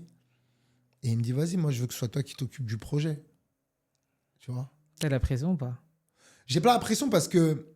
C'est une continuité de ce que tu faisais. C'est une continuité de ce que je faisais. Et moi, vraiment, j'ai vraiment fait le tout début des gars. Ok. Tu vois ou pas? C'est-à-dire, le premier morceau, Tout va bien de Que Black, c'est moi et mon gars Wally qui le faisons avec lui. ma bulle. Voilà. Je crois que c'est là. Tout va bien. Voilà. C'était déjà là. Mais, je te dis que moi, j'étais dans le label en 2013. On signe en 2015. Donc, ça veut dire la première fois que Black rentre en studio et serre la main à quelqu'un, il dit « Salut, ça va ?» Il me serre la main à moi. Je dis « C'est moi qui vais m'occuper de toi et de ton projet sur le morceau avec mon gars Wally. » Tu vois ou pas? À la maternelle où tu les as attrapés comme ça? Après, ils étaient déjà des artistes dans leur quartier. C'était déjà des artistes, mais en soi, tu vois, comme je te dis... De manière professionnelle. Voilà, là, c'est ça. C'est que pour moi, c'est avec moi. Je vois comme la maternelle, vraiment. Tu vois? Oui, alors là, oui. Parce qu'on est vraiment au tout début. Voilà. Là, ce jour-là, carrément, il a encore son manteau Redskin, ce jour-là, avec son bonnet. Tu vois ou pas? Tu vois, il y a les archives. Donc, ce que je te dis, c'est véridique. Tu vois, NASA, pareil, je le vois. C'est le tout début. C'est les balbutiements. C'est même pas les balbutiements, c'est le début. C'est le ciment qu'on est en train de faire, là. Tu vois? Et donc, Philo me confie cette mission-là, tu vois, de créer les morceaux, trouver le beatmaker, faire les trucs, faire la prod exé, quoi, tu vois. Mais au-delà de la musique, c'est toi aussi qui est derrière les stratégies de communication. C'est le label, on est tous ensemble, on a un label, donc... oui, il y a plusieurs pôles. Voilà, tu vois. Mais je participe à tout ça. Ouais. Je participe à tout ça. Parce que forcément, si tu crées la musique... Je suis surtout dans la partie création. Okay. Tu vois, accompagnement de la création. Mais on intervient aussi dans les stratégies parce que comme on est dans la créa, on voit un peu, on parle avec l'artiste. Qu'est-ce que tu penses de tel... Et c'était pas comme avant, comme maintenant plutôt, où il y a une espèce de stratégie vraiment directe, réseaux sociaux. Ouais. Là, je pense que quand je te parle de stratégie, c'est vraiment... Je sais que c'est une histoire de ressenti, de clips, de trucs. C'est exactement ce que j'allais dire. Tu vois, c'est exactement ce que j'allais dire. Si tu parles de stratégie comme ça, ouais, parce qu'on va se dire, tu sais quoi, ce serait bien qu'on fasse ce morceau-là, ce serait bien qu'on clipe celui-là, ce serait bien qu'on fasse ça. Ouais, on est dedans, clairement. Et c'est comme ça que je ramène mon frère, parce que là, j'ai vu qu'il s'est un peu aguerri dans les clips. Tu l'as laissé faire les yougou. Et c'est là que je dis à Philo, t'as vu, mon frère, il fait des clips, ce serait bien qu'on clipe les petits avec mon frère. Ok. Et c'est comme ça que mon frère, il intègre aussi l'organisation des clips avec Beaumaillé et qui fait les clips de Que Black, de NASA, etc. Tu vois. Mais comment t'avances comment tu t'avances comme un petit poisson dans dans le truc. Dans le truc, comment... Voilà, maintenant, on est à posteriori de tout ça. On sait que ça a été des succès. Ouais, On de sait, fou. on sait que maintenant, grâce à cette interview, tu étais à la base.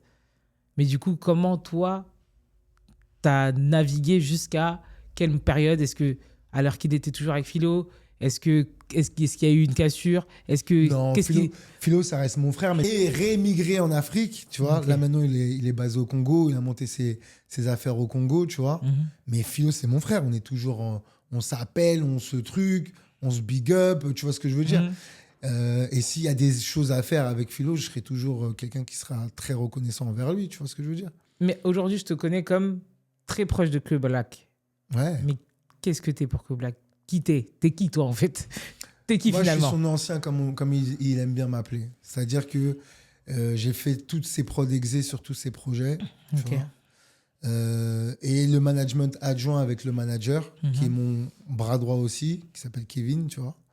Et donc, je fais office de... Développeur. Ouais, Comme chef un de développeur. projet aussi, Voilà. au sein de son label, parce que maintenant, il a créé son propre label. C'est Aujourd'hui, tu vois, il est plus en indépendant avec Beaumaillé, mais là, il est en indépendant lui-même, et il est lui-même le producteur de ses masters, tu vois. Et donc, il nous confie la gestion de tout ça, du développement de tout ça. Je comprends. Mhm. Donc, voilà. Donc, c'est un peu un taf de fraternel aussi, beaucoup, parce que, comme je t'ai dit, je les ai pris... Comme je t'ai dit, depuis- pour moi, c'est pour ça que je t'ai fait vraiment l'analogie de la tu maternelle. vois. C'est que peut-être il s'est passé des choses avant, mais c'était avec tes parents. Là, on rentre dans un cadre, tu vois, vois. justement. L'école, on joue pas avec ça. Et Voilà. bah, là, tu vois, je pense que là, il est arrivé carrément même à la fac.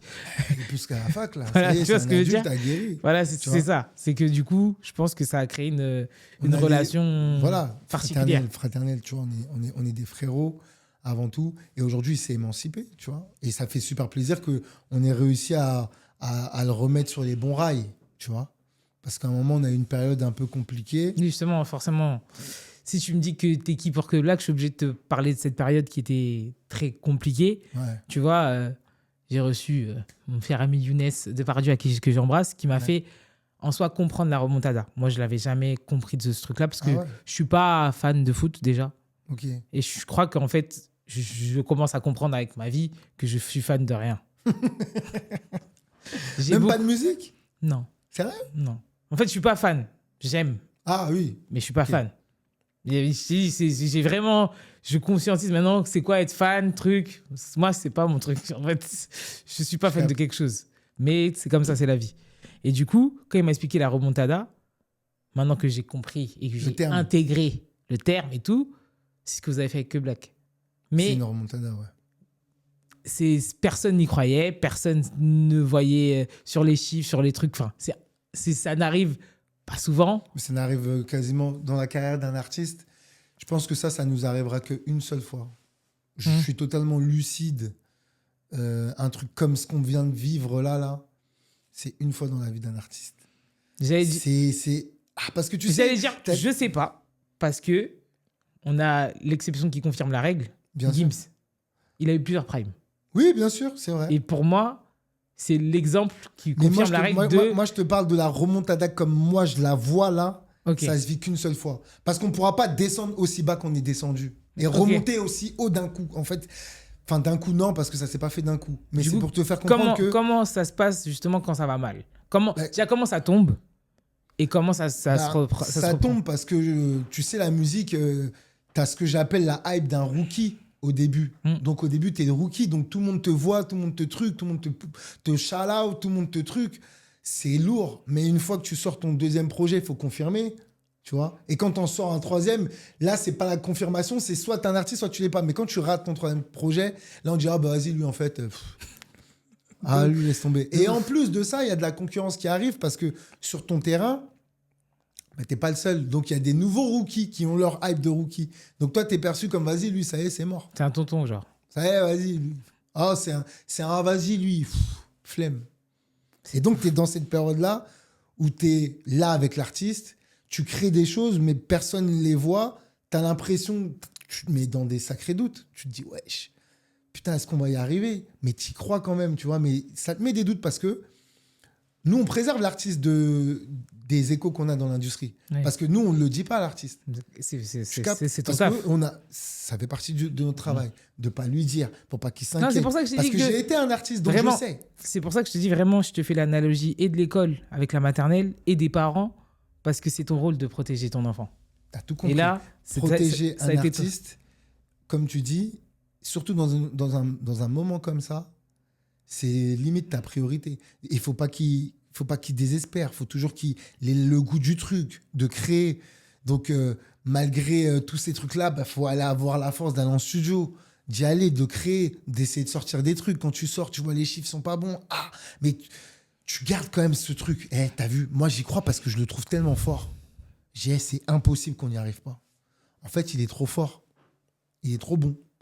Mais il faut qu'on trouve ce qui va faire que, en fait, tu vois. Vous faites combien de morceaux à peu près avant que... Ou vous faites combien de morceaux ou combien de temps ça a pris pour que ça revienne? 1 an et demi, 2 ans. Mais c'était une panne, comme il dit, c'était la panne de la feuille blanche, c'était une panne artistique, parce qu'on avait... une prise. Non, je pense que c'est vraiment, malheureusement, cette industrie, elle est cruelle parce que déjà, la physionomie de cet artiste-là en question est perçue comme un artiste à single. C'est-à-dire que même quand on sort des titres et que ça ne fait pas tout de suite un gros chiffre, ils sont perçus comme « Ah, c'est un flop pour cet artiste-là ». Okay. Alors pour moi, il y avait des morceaux qui auraient mérité d'être des gros singles que aujourd'hui, je les écoute, je les sors aujourd'hui, tout le monde me dirait « Putain, c'est un putain de hit ». Mais quand je les sors à cette époque-là, c'est pas perçu comme un hit. Alors qu'ils sont archi lourds. Tu vois ? Parce qu'on n'a pas là... On est plus aimé, on n'a plus le... Et tu sais, les gens, à un moment donné, quand ils décident de t'écouter avec une oreille de « Bon, qu'est-ce qu'il a fait encore celui-là ?» Bon, tu sais, en mode pas bienveillant, ils vont tout de suite dire « Oh, vas-y, flemme ». On était dans cette période-là où les gens ne nous aimaient plus. Tout ce qu'on pouvait sortir, c'était « Oh... Ouais, c'est bien, mais il y a mieux. » Tu vois. Il y avait de la concurrence, il y avait des nouveaux artistes qui étaient arrivés sur le terrain. Donc, dans notre physionomie, il y avait des artistes qui avaient des gros singles, donc les gens étaient concentrés sur eux, ils n'étaient plus concentrés sur nous, tu vois. Et comment toi, tu fais pour inverser la tendance? Est-ce que c'est...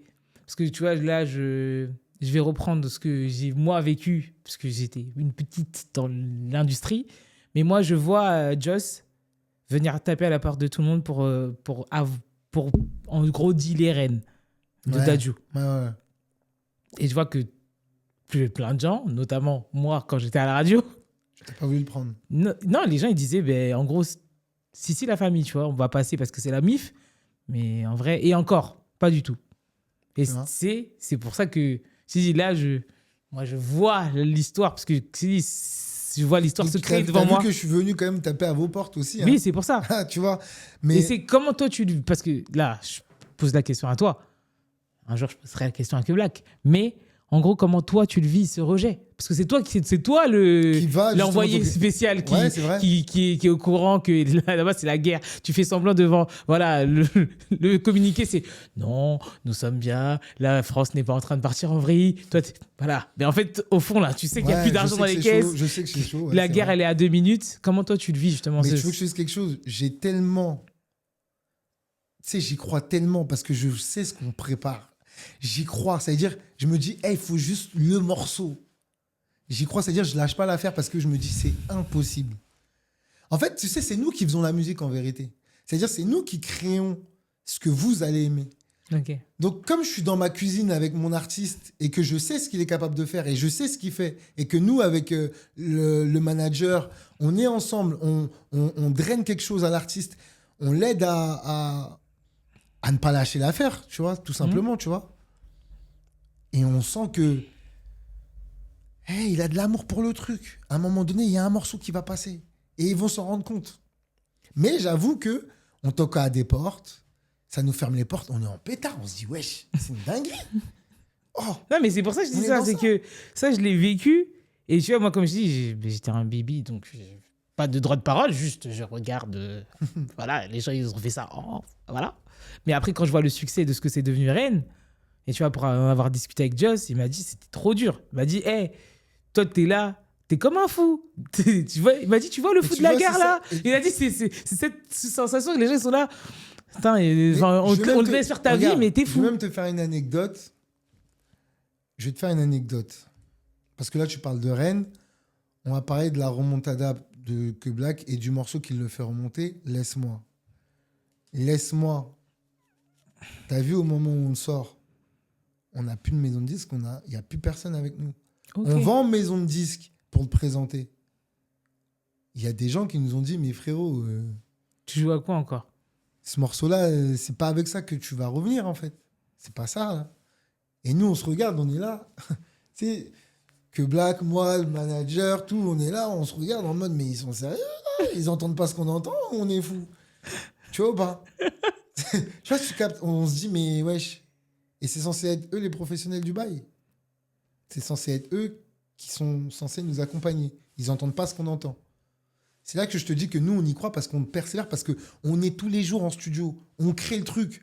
On entend tous les jours de la musique. Ça rentre, ça s'engrange. Donc des fois, on peut se tromper parce que la science n'est pas infuse. Mais je te jure qu'il y a des trucs sur lesquels Vous êtes professionnel. on sait notre karaté. Mm. Tu vois ce que je veux dire? Voilà, c'est tout. Tu vois, donc on a persévéré, on y a cru. Et c'est là que je te dis qu'il faut être passionné, il faut aimer ce que tu fais. Sinon, tu peux pas. C'est pas possible. Moi, je peux travailler avec un artiste pour pas 1 euro. Parce que je vais kiffer ce qu'il fait. Je m'en fous de l'argent. L'argent, c'est pas ça qui va. C'est important.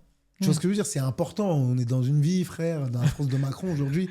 Frère, t'as vu, il faut de l'argent. Ouais, Mais c'est pas mon moteur. C'est Ok. pas le truc qui va. Voilà. Tu vois? C'est pas mon moteur dans ma vie. C'est important. J'ai besoin de bien vivre de manière convenable. Mais c'est pas mon moteur. Moi, c'est d'abord être passionné par ce que je vais faire. Tu vois? Et on va clôturer cette partie avec la dernière question de justement cette remontada. Est-ce que toi, ça a impacté ton moral? Que on est remonté comme ça? Non, ça a impacté ton moral. Justement, Ah, toute cette période. Tu vois, comme je t'ai dit, comme j'ai fait l'analogie avec le foot, bien sûr, ça a impacté. est-ce que vraiment Ça impacte le moral parce que tu trouves que c'est injuste. Et tu sais, moi, je suis un mec torturé aussi. Ok. T'as vu? Ça veut dire que quand je mets de l'amour dans quelque chose et que j'ai l'impression que c'est pas reçu comme ça doit être reçu, ça me fait mal. Donc ça me torture, ça me fait quelque chose.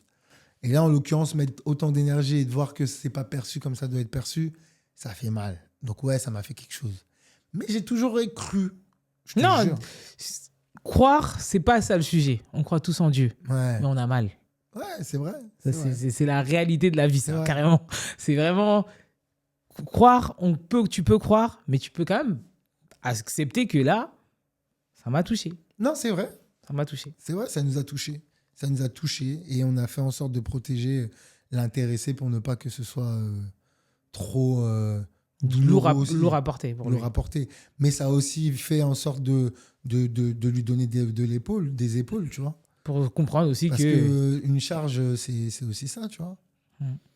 Donc voilà. On va passer à une partie de l'interview que j'appelle les questions aura. Donc, c'est Ouais. des questions deep, mais on va en apprendre un peu plus sur toi. Ouais. Ce serait quoi pour toi la définition du bonheur à l'heure qu'il est? Le bonheur, pour moi, c'est des choses vraiment très simples et c'est tout ce qui est en dehors de ce qui peut me rendre malheureux. C'est ça le bonheur. C'est des choses très simples. Moi, être en famille, tout ça, c'est des choses très simples en vérité. Vraiment des choses simples, tu vois. Est-ce que tu es heureux du coup? Ouais. T'es Ouais, heureux? ouais. Je suis très heureux. Je me fais plaisir et c'est la priorité, tu vois.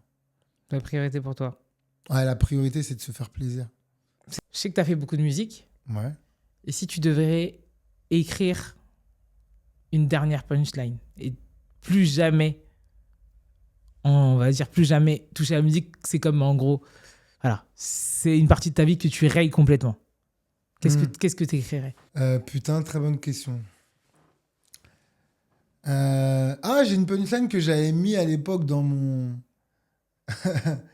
dans le morceau de fin qui s'appelait La folie, la raison. Je disais, tu veux que j'arrête, je suis pas ta tasse de thé. Autant demander à une info de faire un vœu de chasteté. Ce serait comme ça que tu Ouais. drop the mic. C'est beau, non? C'est beau. C'est très beau. Voilà. Très imagé, en plus. Du coup, en plus. Ok. Là, à l'heure qu'il est, si tu devais te définir autre que cette partie musique, tu dirais quoi de toi?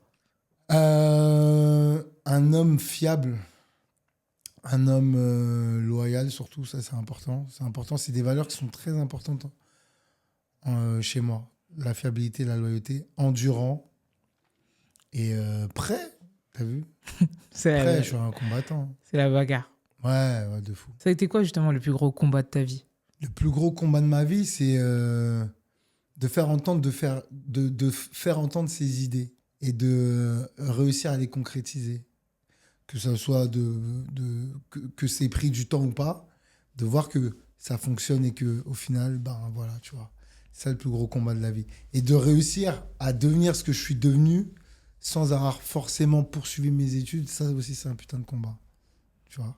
Parce que c'est très dur finalement. Parce qu'il faut se construire un réseau, il faut avoir des codes. On est dans un milieu difficile. Hein. Comment tu as fait justement pour te former au-delà d'une école justement? Parce que tu vois, je pense que tu fais partie un petit peu comme moi de ces métiers qui ne s'expliquent pas, qui ne se forment pas en vrai, mais demain, tu es un modèle de réussite, donc tu es une espèce de métier qu'on pourrait ajouter à la liste des nouveaux métiers. C'est ça. Et donc, comment toi, tu as fait pour...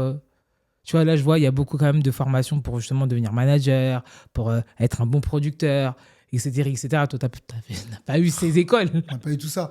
Bah, en fait, il n'y a que l'expérience et quand on te pousse dans le grand bain que tu y arrives, tu vois. Et puis, je suis issu de ce milieu-là, tu vois. Moi, j'ai grandi dans ça, tu as vu. J'ai toujours une facilité avec les gens et j'ai toujours une facilité parce qu'on vient d'un quartier, donc on a des codes. On sait comment interagir avec les gens en fonction des gens qu'on a en face de nous. Tu vois, c'est être un peu un caméléon, tu vois. Jarod. Exactement, tu vois. Chaque jour un nouveau métier. Quand je suis avec un patron d'une maison de disques ou je suis au quartier avec un mec, je sais comment je vais lui parler, comment je vais me faire entendre et quels sont les codes que je dois adapter en fonction de la situation dans laquelle je suis. Tu vois. C'est ça. Donc, voilà. Ce serait quoi ta plus belle qualité? Ma loyauté. Ok. Je suis très loyal dans tout, dans les affaires et je suis dévoué dans ce que je fais. Tu vois ce que je veux dire? Et ça va au-delà de l'argent, en fait. Ça, c'est un truc, c'est trop important pour moi. C'est une valeur, elle est trop importante. Est-ce que ça t'a joué justement des tours, ta loyauté? Dans le sens où, est-ce que la manière dont toi, parce que tu vois, moi, je le vois tout le temps et c'est ce que je dis tout le temps. Moi, ma manière dont je gère mes choses, au fond de moi, et tu vois, j'en ai discuté justement avec un de mes invités, au fond de moi, j'aimerais bien qu'on me le rende. Mais... Parce que tu sais, quand t'es quelqu'un qui est loyal et qui a de la sagesse et du recul, les gens peuvent te percevoir comme quelqu'un de faible. Et bête, surtout. Que tu donnes des passes, que tu fais des trucs. T'inquiète, on est dans le même je comprends, bateau. Mais je suis pas... En fait, ma gentillesse, c'est pas de la faiblesse. Tu vois ce que je veux dire? C'est juste que des fois, je connais aussi ma façon d'être aussi quand je déconne. T'as capté? Donc je sais que j'ai pas envie d'arriver à ces extrêmes-là. Donc je préfère faciliter les choses en règle générale. Mais ma loyauté, c'est quelque chose qui est...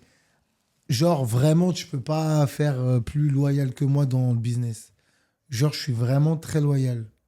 Je veux que, t'as vu, derrière, on puisse pas dire ça sur lui, tu vois. Que j'ai fait ça, et chelou, caca. Non, c'est pas possible. Et des fois, il y a des gens qui abusent de ça. J'ai l'impression que on peut te marcher dessus ou que tu trucs. Mais c'est pas ça, en fait, la vie. C'est juste que, tu vois, on a des choses ensemble, en commun. J'ai envie de les amener à bon port et j'y mets du cœur et de l'amour. Donc, je mets les valeurs que j'ai au fond de moi à profit des choses. Et j'ai pas envie de mettre les mauvaises énergies à profit, tu vois. Mais c'est pas pour autant qu'on ne sait pas sortir les crocs et être méchant, tu vois. C'est juste que des fois, ça n'a pas d'intérêt parce qu'on n'est pas à l'usine. On est quand même dans un truc de divertissement et d'entertainment. C'est quand même cool ce qu'on fait, tu vois. Non, ce que c'est grave cool. Donc, pourquoi être con, sortir les crocs, être con, être dur, être rigide, tu sais, ça n'a aucun intérêt pour moi, tu vois. Mais il ne faut pas se faire prendre pour un con non plus. Ça, on n'est pas des... T'as capté? On n'est pas des teubés, tu vois. Ouais. C'est tout. C'est quoi les plus beaux conseils qui t'ont donné tes parents? Qui t'accompagnent jusqu'à encore aujourd'hui? Même des trucs, tu vois, moi, ma mère, elle me disait toujours ton premier mari, c'est l'école. Ton premier mari, c'est l'école. Mais en fait, elle m'a, je pense, mis dans un système de pensée où mon Tu ne dois premier... pas dépendre des gens, en fait. C'est ça, mais au-delà de ça, c'est que apprends toujours. Pour moi, ce que j'en tire maintenant, hein, que je suis grande, je me dis, mon premier mari, c'est l'école. Ça veut dire, c'est tellement profond, parce qu'en fait, ça veut dire toujours apprends. Dans tous les secteurs où, comme tu as dit, on apprend des nouveaux métiers tout le temps, on apprend des nouvelles choses. En fait, apprends. Ou ça pouvait aussi vouloir dire, je me permets, peut-être la dernière, Oui. elle a voulu dire aussi autre chose. Elle Ouais, peut vous ouais. dire, ne sois pas une fille qui attend d'un mari pour vivre aussi. Oui, non, ça c'est sûr. Ça c'est sa Tu vois, DA. parce que, T'inquiète, ça c'est sa DA de ouf. Parce que moi, Je connais- j'aurais fait la même DA. Hein, t'as vu, j'ai une fille, je ferais pareil. Tu vois ce que je veux dire? Donc, les conseils que mes parents m'ont dit et qui me servent encore aujourd'hui, putain, par contre, il y a un truc qui est vrai. Et ça, c'est un truc que je me dis souvent. Tu sais, quand on était jeunes, que nos parents nous parlaient, qu'ils nous donnaient des conseils, on disait, putain, ils sont relous. Ben, tu sais que maintenant, je me dis, putain, mais quand ils disaient ça, en fait, ils avaient raison. Putain, ils avaient raison. Sache-le, tu vois, genre, avec ma mère, c'est ma discussion de tous les jours. Parce que je lui ai dit, tout ce que tu me disais là, tu avais raison, c'est juste que je ne voulais pas les entendre. Et ça fait partie de l'apprentissage, de se brûler pour comprendre. Malheureusement, l'apprentissage, c'est comme ça et pas autrement. C'est ça. Et donc, moi, mes parents, qu'est-ce qu'ils m'ont inculqué? Bah, c'est surtout d'avoir un bon cœur, tu vois. Tu sais, moi, mes parents, ma mère, j'ai toujours vu ma mère être un peu au centre de la famille, c'est-à-dire les clones, les tantes, beaucoup Et tout le monde venait lui demander quelque chose. des conseils, etc. Tu vois. Donc, c'est ça que j'ai comme valeur. Fédérer, être fédérateur. Et t'as vu, on a toujours été comme ça, mon frère et moi. Même dans le rap, et t'as vu, si on a réussi à faire les morceaux, on avait tout le monde, tout ça. Même à l'époque, tu vois, on a toujours été comme ça. On a toujours eu cet esprit de partage, tu vois. Non, moi, c'est une valeur de fou, c'est le partage, ouais. Et si là, tu devais, en soi, donner, vu que t'es un mec de la musique, la bande sonore de ta vie, 0,5, 10, 10, 15 trucs. Ce serait quoi la bande sonore? Là, on a fait une bonne interview. On aurait fait le Kerry parcours. James 28 décembre 77, ça aurait pu. Et il y a un son que je kiffe à mort et que je trouve il est c'est dans le même délire, on va dire, et que j'adore, vraiment, je kiffe de fou. C'est Jams, Petite banlieusarde, je le kiffe ce morceau. Ok. Ah, j'adore ce morceau de Jams. J'aime beaucoup. Là, je le kiffe. C'est quoi ton morceau préféré? De rap? Tu peux faire plusieurs styles. Putain, Michael Jackson, Human Nature, c'est un morceau que je kiffe grave. R&B, j'aime bien Tamia So Into You, c'est un de mes sons que je kiffe de ouf. Et je kiffe vraiment de ouf, hein. Putain. J'ai écouté beaucoup de reggae, fut un temps. Donc j'aimais beaucoup Jacure, mais je ne saurais pas te dire les titres. Ok. Ou Sizzla, Capleton, j'ai beaucoup écouté. La partie plus reggae que raga d'eux, parce qu'il y avait une partie dancehall chez eux, mais j'aimais bien la partie reggae chez ces artistes-là. Après, il y a des sons du bled que je kiffe, de fou. Moi, j'étais très zouglou, parce que je trouvais que dans les zouglous, il y avait beaucoup de morale. Ouais, de ouf. Moi, c'est maintenant que je le conscientise, hein, parce que vraiment, Tu vois, on chantait ça bêtement quand t'es il y a petit. beaucoup de morale, et il y avait des mélodies, dans les mélos qu'ils prenaient, il y avait des morales, des morceaux avec des morales, et il y avait des faits sociétals qui étaient trop forts. Et même vraiment, en fait, je trouvais que finalement, c'est de la musique qui éduque. Exactement. Ouais. Tu vois, parce que tu vois, j'en parlais, mais c'est pas du zouglou du tout, mais quand tu vois, quand moi je suis petite, j'écoute Je laisse parler les gens, Ouais. je conscientise pas que c'est laisse parler les gens. C'est quoi le fond de cette musique? Ouais. Et pourtant, c'est un zouk. Hein. Ouais. Mais laisse parler les gens en vrai, dans la musique, je l'ai écouté il y a pas si longtemps, mais c'est ma vie là. Laisse parler les gens en vrai. Si tu t'en fous de ce qu'ils pensent Exactement. de toi, ça va rien changer dans ta vie, ça va pas t'enlever ta valeur, ça va pas t'enlever ces trucs. Dernière question de cette partie aura. Si là on devait se rencontrer dans la vie de tous les jours, je sais pas ce que tu fais, tu sais pas ce que je fais. Qu'est-ce que j'apprendrais de toi? Putain, tu te dis, putain, c'est un bon gars lui. Hein. Je te jure que vraiment, les gens, ils me disent que je suis un bon gars. J'ai une bonne âme. Je pense ne pas me tromper. Je suis sûr, je suis quelqu'un de bon, de bienveillant, qui aime les gens. J'aime vraiment la nature humaine. J'aime apprendre des gens. Ça peut même des fois être un défaut. Tu vois? Parce que je suis très nia, comme on dit. Ouais. Tu vois ce que je veux dire? Non. Je suis à la cool, en fait. Tu vois? J'aime bien, je suis cool. Voilà, ce que tu apprendrais de moi, c'est ah putain, c'est un bon mec. Je pense. Tu vois? Franchement, c'est difficile de te prendre la tête avec moi. Franchement, se prendre la tête avec moi, c'est En dur. vrai, je pense que, bon, après, je connais les BT, hein, mais... Moi, je suis pas bêté, je suis attiré. Non, je sais, je suis attiré aussi, tu sais. Mais du coup, moi, je sais en tout cas que dans beaucoup de situations de ma vie, je sais pas si c'est être attiré, je sais pas si c'est mon éducation, je sais pas, mais en fait, je suis relou. Je suis archi relou sur ce truc où tu essaies de créer le conflit, je suis là. Mais y a quoi? Calme-toi. Ouais. Même si même moi, je suis chaud, je vais Non, toujours... par contre, quand je suis chaud, C'est fini. ah, c'est relou, c'est dur. Ah, c'est dur. Mais tu vois, et c'est ça aussi. C'est parce que Tu connais je me connais et je connais les excès que je peux avoir. Donc c'est bon, c'est... Et Tu c'est... préfères la paix. Tu préfères la paix. Tu vois, c'est... T'as vu comme on sait ce qu'on peut faire et vas-y, péter les plombs. Parce que je suis un mec quand même, je suis un mec... ouais, je crois que je vais me laisser faire ou quoi. Jamais de la vie, tu vois. Et comme je sais où est-ce que je peux aller... Non, en fait, t'es vraiment en mode un peu, on va dire, président, on va dire, de tout type de pays. Tu sais que tu peux appuyer sur l'arme nucléaire, mais Ouais, tu vas te calmer un Je peu. suis vraiment le mec, genre pour t'embrouiller avec moi, c'est vraiment... Ouais, que t'as... T'as abusé, frère. Carrément, tu peux même croire que c'est trop facile. C'est de venir me tester. Mais à un moment donné, tu vas voir, tu vas dire, mais oh putain. Mais ouais. C'est quoi... Ce serait quoi qui te définirait le plus en tant qu'humain? Putain, je vais encore revenir sur le même terme. Hein. T'as vu quelqu'un de passionné et de déterminé. Et de loyal. C'est là que je te disais que j'allais revenir sur le même terme. Ouais, c'est ça qui me définit. Je te jure, déterminé. Souvent, on me dit, putain, t'es déter, toi. Hein. Mais d'où Ouais, d'où vient cette détermination, en vrai? Je sais pas, t'as vu, souvent je lis des trucs sur les signes astrologiques, genre Capricorne, et des déterminés, je sais pas si c'est Ah, mon t'es signe Capricorne, astrologique. ok. Ouais. Ma mère est Capricorne, je commence à Putain. comprendre que vous avez la tête dure. Déterminé. T'as vu, quand j'arrive pas à un truc... C'est pas grave. Tu vas mais apprendre. Tu vas apprendre. Moi, ma mère, c'est pour ça que je dis, vraiment apprendre là. Ma mère, elle a dit, même si t'es nul là, ça va aller en gros. Tu vois, je suis déter. ça va aller. Déterminé. Et je vais jusqu'au bout. Ah, je vais jusqu'au bout. Je vais jusqu'au bout, genre. C'est abusé.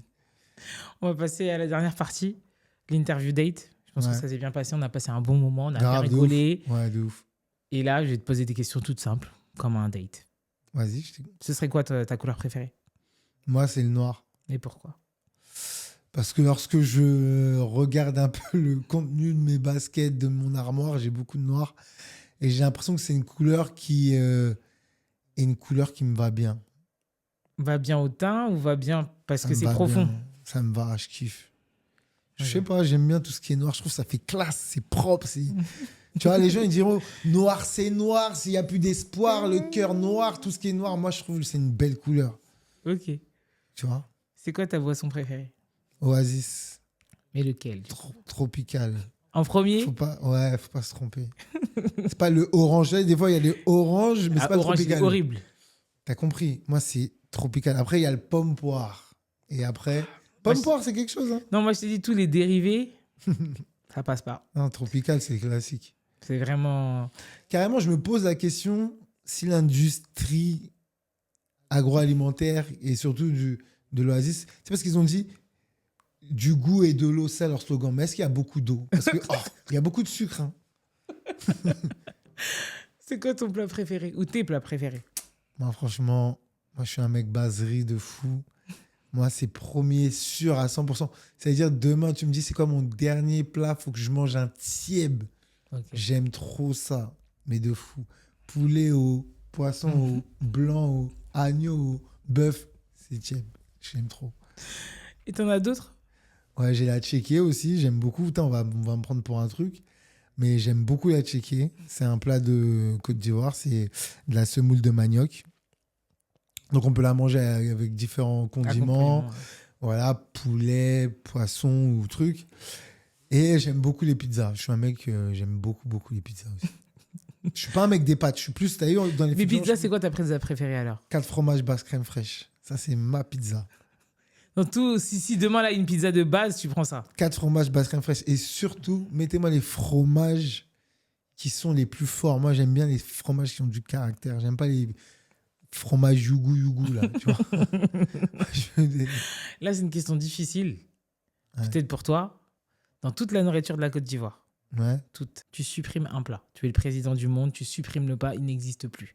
Plus personne n'a le droit de manger, plus personne n'a le droit de sentir, plus personne.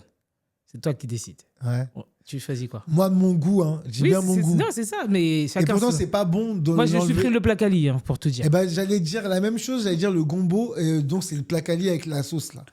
Ah, je peux pas. Je peux pas. C'est que si je sais, je vous regarde droit dans les yeux. C'est un des plats trucs. Je n'y arrive pas. J'adore. Ah ouais? J'adore. Placali sauce gombo? Non, pas plat Cali, c'est mon never. Si Ouais. on doit supprimer quelque chose, pour moi, c'est le plat Cali en premier. Après, il y a Ouais. d'autres sauces, mais bon. Il y a l'agouti aussi, bon. Ouais. C'est pas mon truc, donc je supprime. Mais la sauce combo, non. Avec le riz, là. Putain. Bien gluant, là. Bah, justement, Oh. moi, c'est l'aspect gluant qui me dérange. J'arrive pas, ça me fait une sensation bizarre. Faut que je m'y habitue. Mais tu sais, je vais dire un truc, plus j'avance dans l'âge et plus mon palais, Il se développe. il se développe et il accepte des choses que j'aurais pas acceptées. Non, mais même moi, comme je dis à ma mère, je lui dis des trucs qu'elle mangeait quand j'étais petite, là. Et que je disais, dégueulasse. Dans ma tête, là, l'autre jour, j'ai mangé une soupe de poisson. Ouais, voilà. Oh, c'était trop bon. Tu vois, Mais moi, petite, tu me mets ça, mais je te dis, ah, et berk. c'est pour ça, le gluant, en vrai, c'est l'aspect du gluant que je tolère pas. Donc, est-ce que, avec le temps et à force d'être au pays, peut-être que, tu vois, je mange des fois du riz sauce gombo. T'as vu, ma soeur, elle kiffe ça. Ma grande soeur de 6 ans d'écart, elle adore ça de fou. C'est son truc. Moi, j'y arrive pas. Tu sais, quand elle tire, ça fait... Oh. Ah, c'est trop bon. Ah, J'ai c'est du trop mal. vraiment ça, là. Je peux pas te. Gombo sec, gombo frais. Oh là là là là, mon Dieu. La vie de rêve. Le foutou banane sauce graine, c'est une dinguerie. Je kiffe de fou. Ouais, ça, c'est Mais je dingue. préfère avec de la viande de bœuf qui s'effiloche bien. Ouais. Tu vois, je kiffe à mort. À Ok. mort. Oh là là, je date pour ça. C'est quoi ton film préféré? Putain, mon film préféré, putain, Ou tes c'était films préférés. la couleur pourpre. J'ai adoré. Ok. Je l'ai regardé trop de fois quand j'étais jeune. J'aimais trop ce film-là. Pour être dans le... Moi, je suis un mec, j'ai beaucoup aimé aussi les films un peu gangsters et tout ça, tu vois. Donc, j'ai adoré tout ce qui était Menace, New Jack City, tout ça. Et j'ai adoré aussi Malcolm X Ok. avec Denzel. Denzel Washington, c'est un des acteurs que je kiffe le plus. J'adore Denzel, j'adore le charisme qu'il a dans tous ses films. Une grosse partie de ses films sont vraiment des masterclass, tu vois. C'est quoi tes séries préférées? Putain, moi, j'ai adoré et je la mets même dans mon top 1 des séries. Moi, j'ai vraiment kiffé Breaking Bad. Bizarrement, j'ai essayé Game of Thrones, j'ai pas accroché de ouf. Par contre, Viking, Merci. j'ai kiffé de fou. Merci. Viking, t'as vu ou pas? Ouais. Franchement, quand tu dis Game of Thrones, je te jure, quand les gens m'ont dit il faut que tu regardes 6 épisodes pour que tu sois dedans, Ouais, c'est j'ai dit très non, long. j'ai pas le temps. Ouais, c'est très long. Déjà, les épisodes ils sont longs. Mais j'ai Il y a- regardé, moi, les 6 épisodes. Hein. Carrément, je suis arrivé à la saison 2. Hein. Mais je sais pas, j'arrive pas. Non, moi, franchement, j'ai regardé un épisode, 2 épisodes, j'ai dit oh là là, votre truc là, moi, c'est pas pour moi. J'ai regardé. Peut-être dans hein. 5 ans. Ouais, mais- là, j'ai tenté. Par contre, Viking, je suis rentré direct dedans. Bam! Viking, j'ai kiffé. Breaking Bad, j'ai kiffé. Walking Dead, j'ai kiffé. J'ai kiffé quoi encore? J'ai kiffé Pablo Escobar, mais la vraie série espagnole, pas la série Narcos. Ok. La série 73 épisodes, carrément, j'ai regardé 2 fois. Oh là là, elle est incroyable. Incroyable, j'ai adoré. Et Stranger Things, j'ai kiffé aussi. Dans le délire. Ouais, je regarde beaucoup, je suis très sérieux aussi. Très série. Hmm. Ce serait quoi ta musique préférée du coup? Moi, c'est Michael Jackson, Human Nature, je kiffe de fou. R&B, je kiffe So Into You de Tamia. Ok. Ah, c'est un de mes sons, je kiffe de fou. J'ai beaucoup aimé la partie reggae de tout ce qui est Jeep, Capleton, Sizzla, Jackur, j'adore. Je kiffe. Et voilà, quoi. Ça fait partie des trucs que... Ouais, je kiffe. Et Tu sais, je suis pas obligé d'écouter du rap français et tout. Oui, mais de toute façon, c'est comme le boulanger, on va pas manger du pain. Tu vois ce que je veux dire? C'est exactement ça. Ou du rap, tu vois, je sais pas. Mais Tu même prends- les musiques du bled, hein, je Tu kiffe. prends, tu prends encore du plaisir dans le rap? Ouais, grave, grave, grave. Il y a des artistes que... Ben là, j'ai découvert un mec, là, il y a pas longtemps. Je parle de rap, hein. Louvard. Tu vois, c'est qui? Putain, il écrit bien, j'ai kiffé. J'ai aimé son délire. C'est un rappeur, hein, pour le coup, qui rappe. Et sa manière d'écrire, j'ai kiffé. Et il y a un autre mec que je kiffe de fou aussi en ce moment. Mais lui, je l'avais repéré il y a longtemps. 2 mètres. J'aime Ah beaucoup. oui, effectivement. 2 mètres, j'aime beaucoup, beaucoup ce qu'il propose. Et il y a plein de petits comme ça que j'arrive à voir, observer.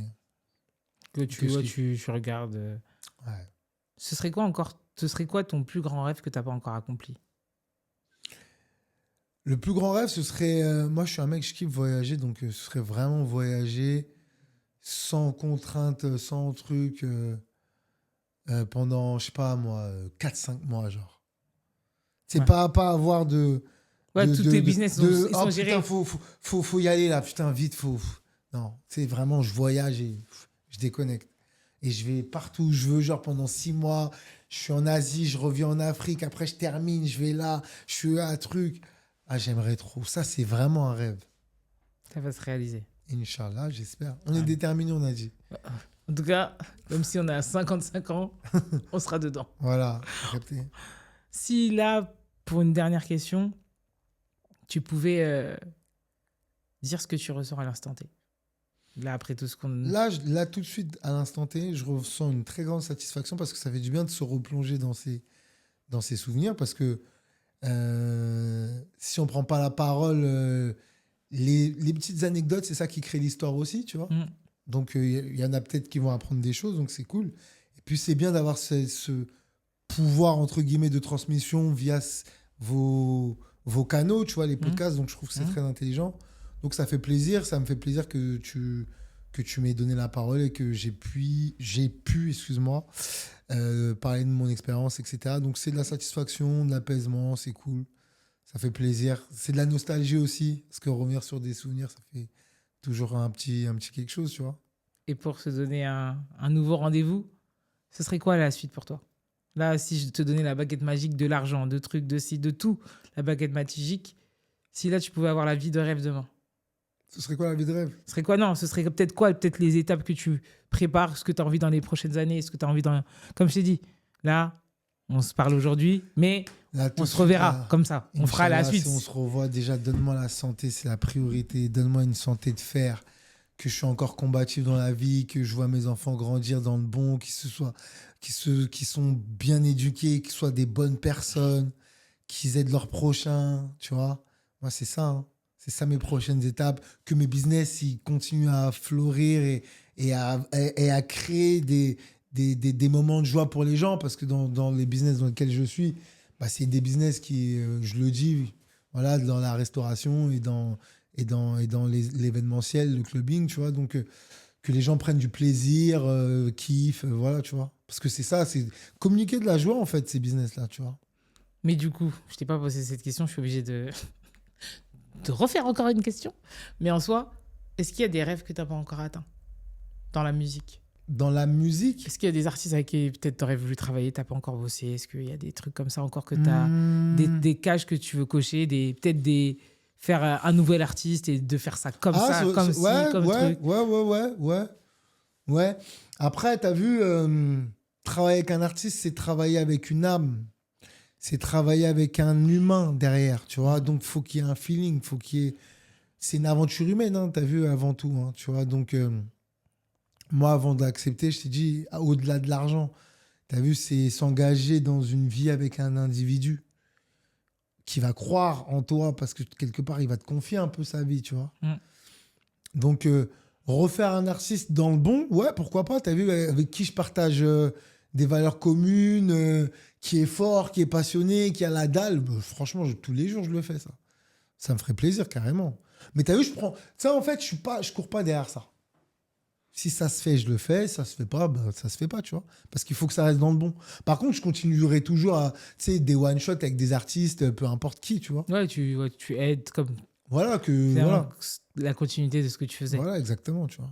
En tout cas, merci à toi. Merci, c'est moi, ça fait plaisir de fou. C'était vraiment un bon moment. J'en ai appris Merci. plein sur toi. Merci. Voilà, de ta multiple vie de mec de la musique en étant artiste. C'est ça. De mec qui aussi, comme je t'ai dit, pour moi, le côté visuel, clip, production, ça fait partie de toi.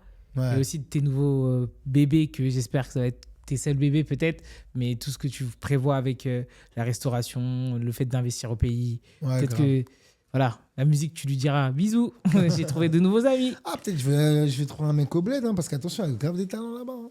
Mais de toute façon, il y a tout à construire là-bas. Ouais, c'est ça. Donc voilà. Donc merci à toi. Merci. C'est parfait.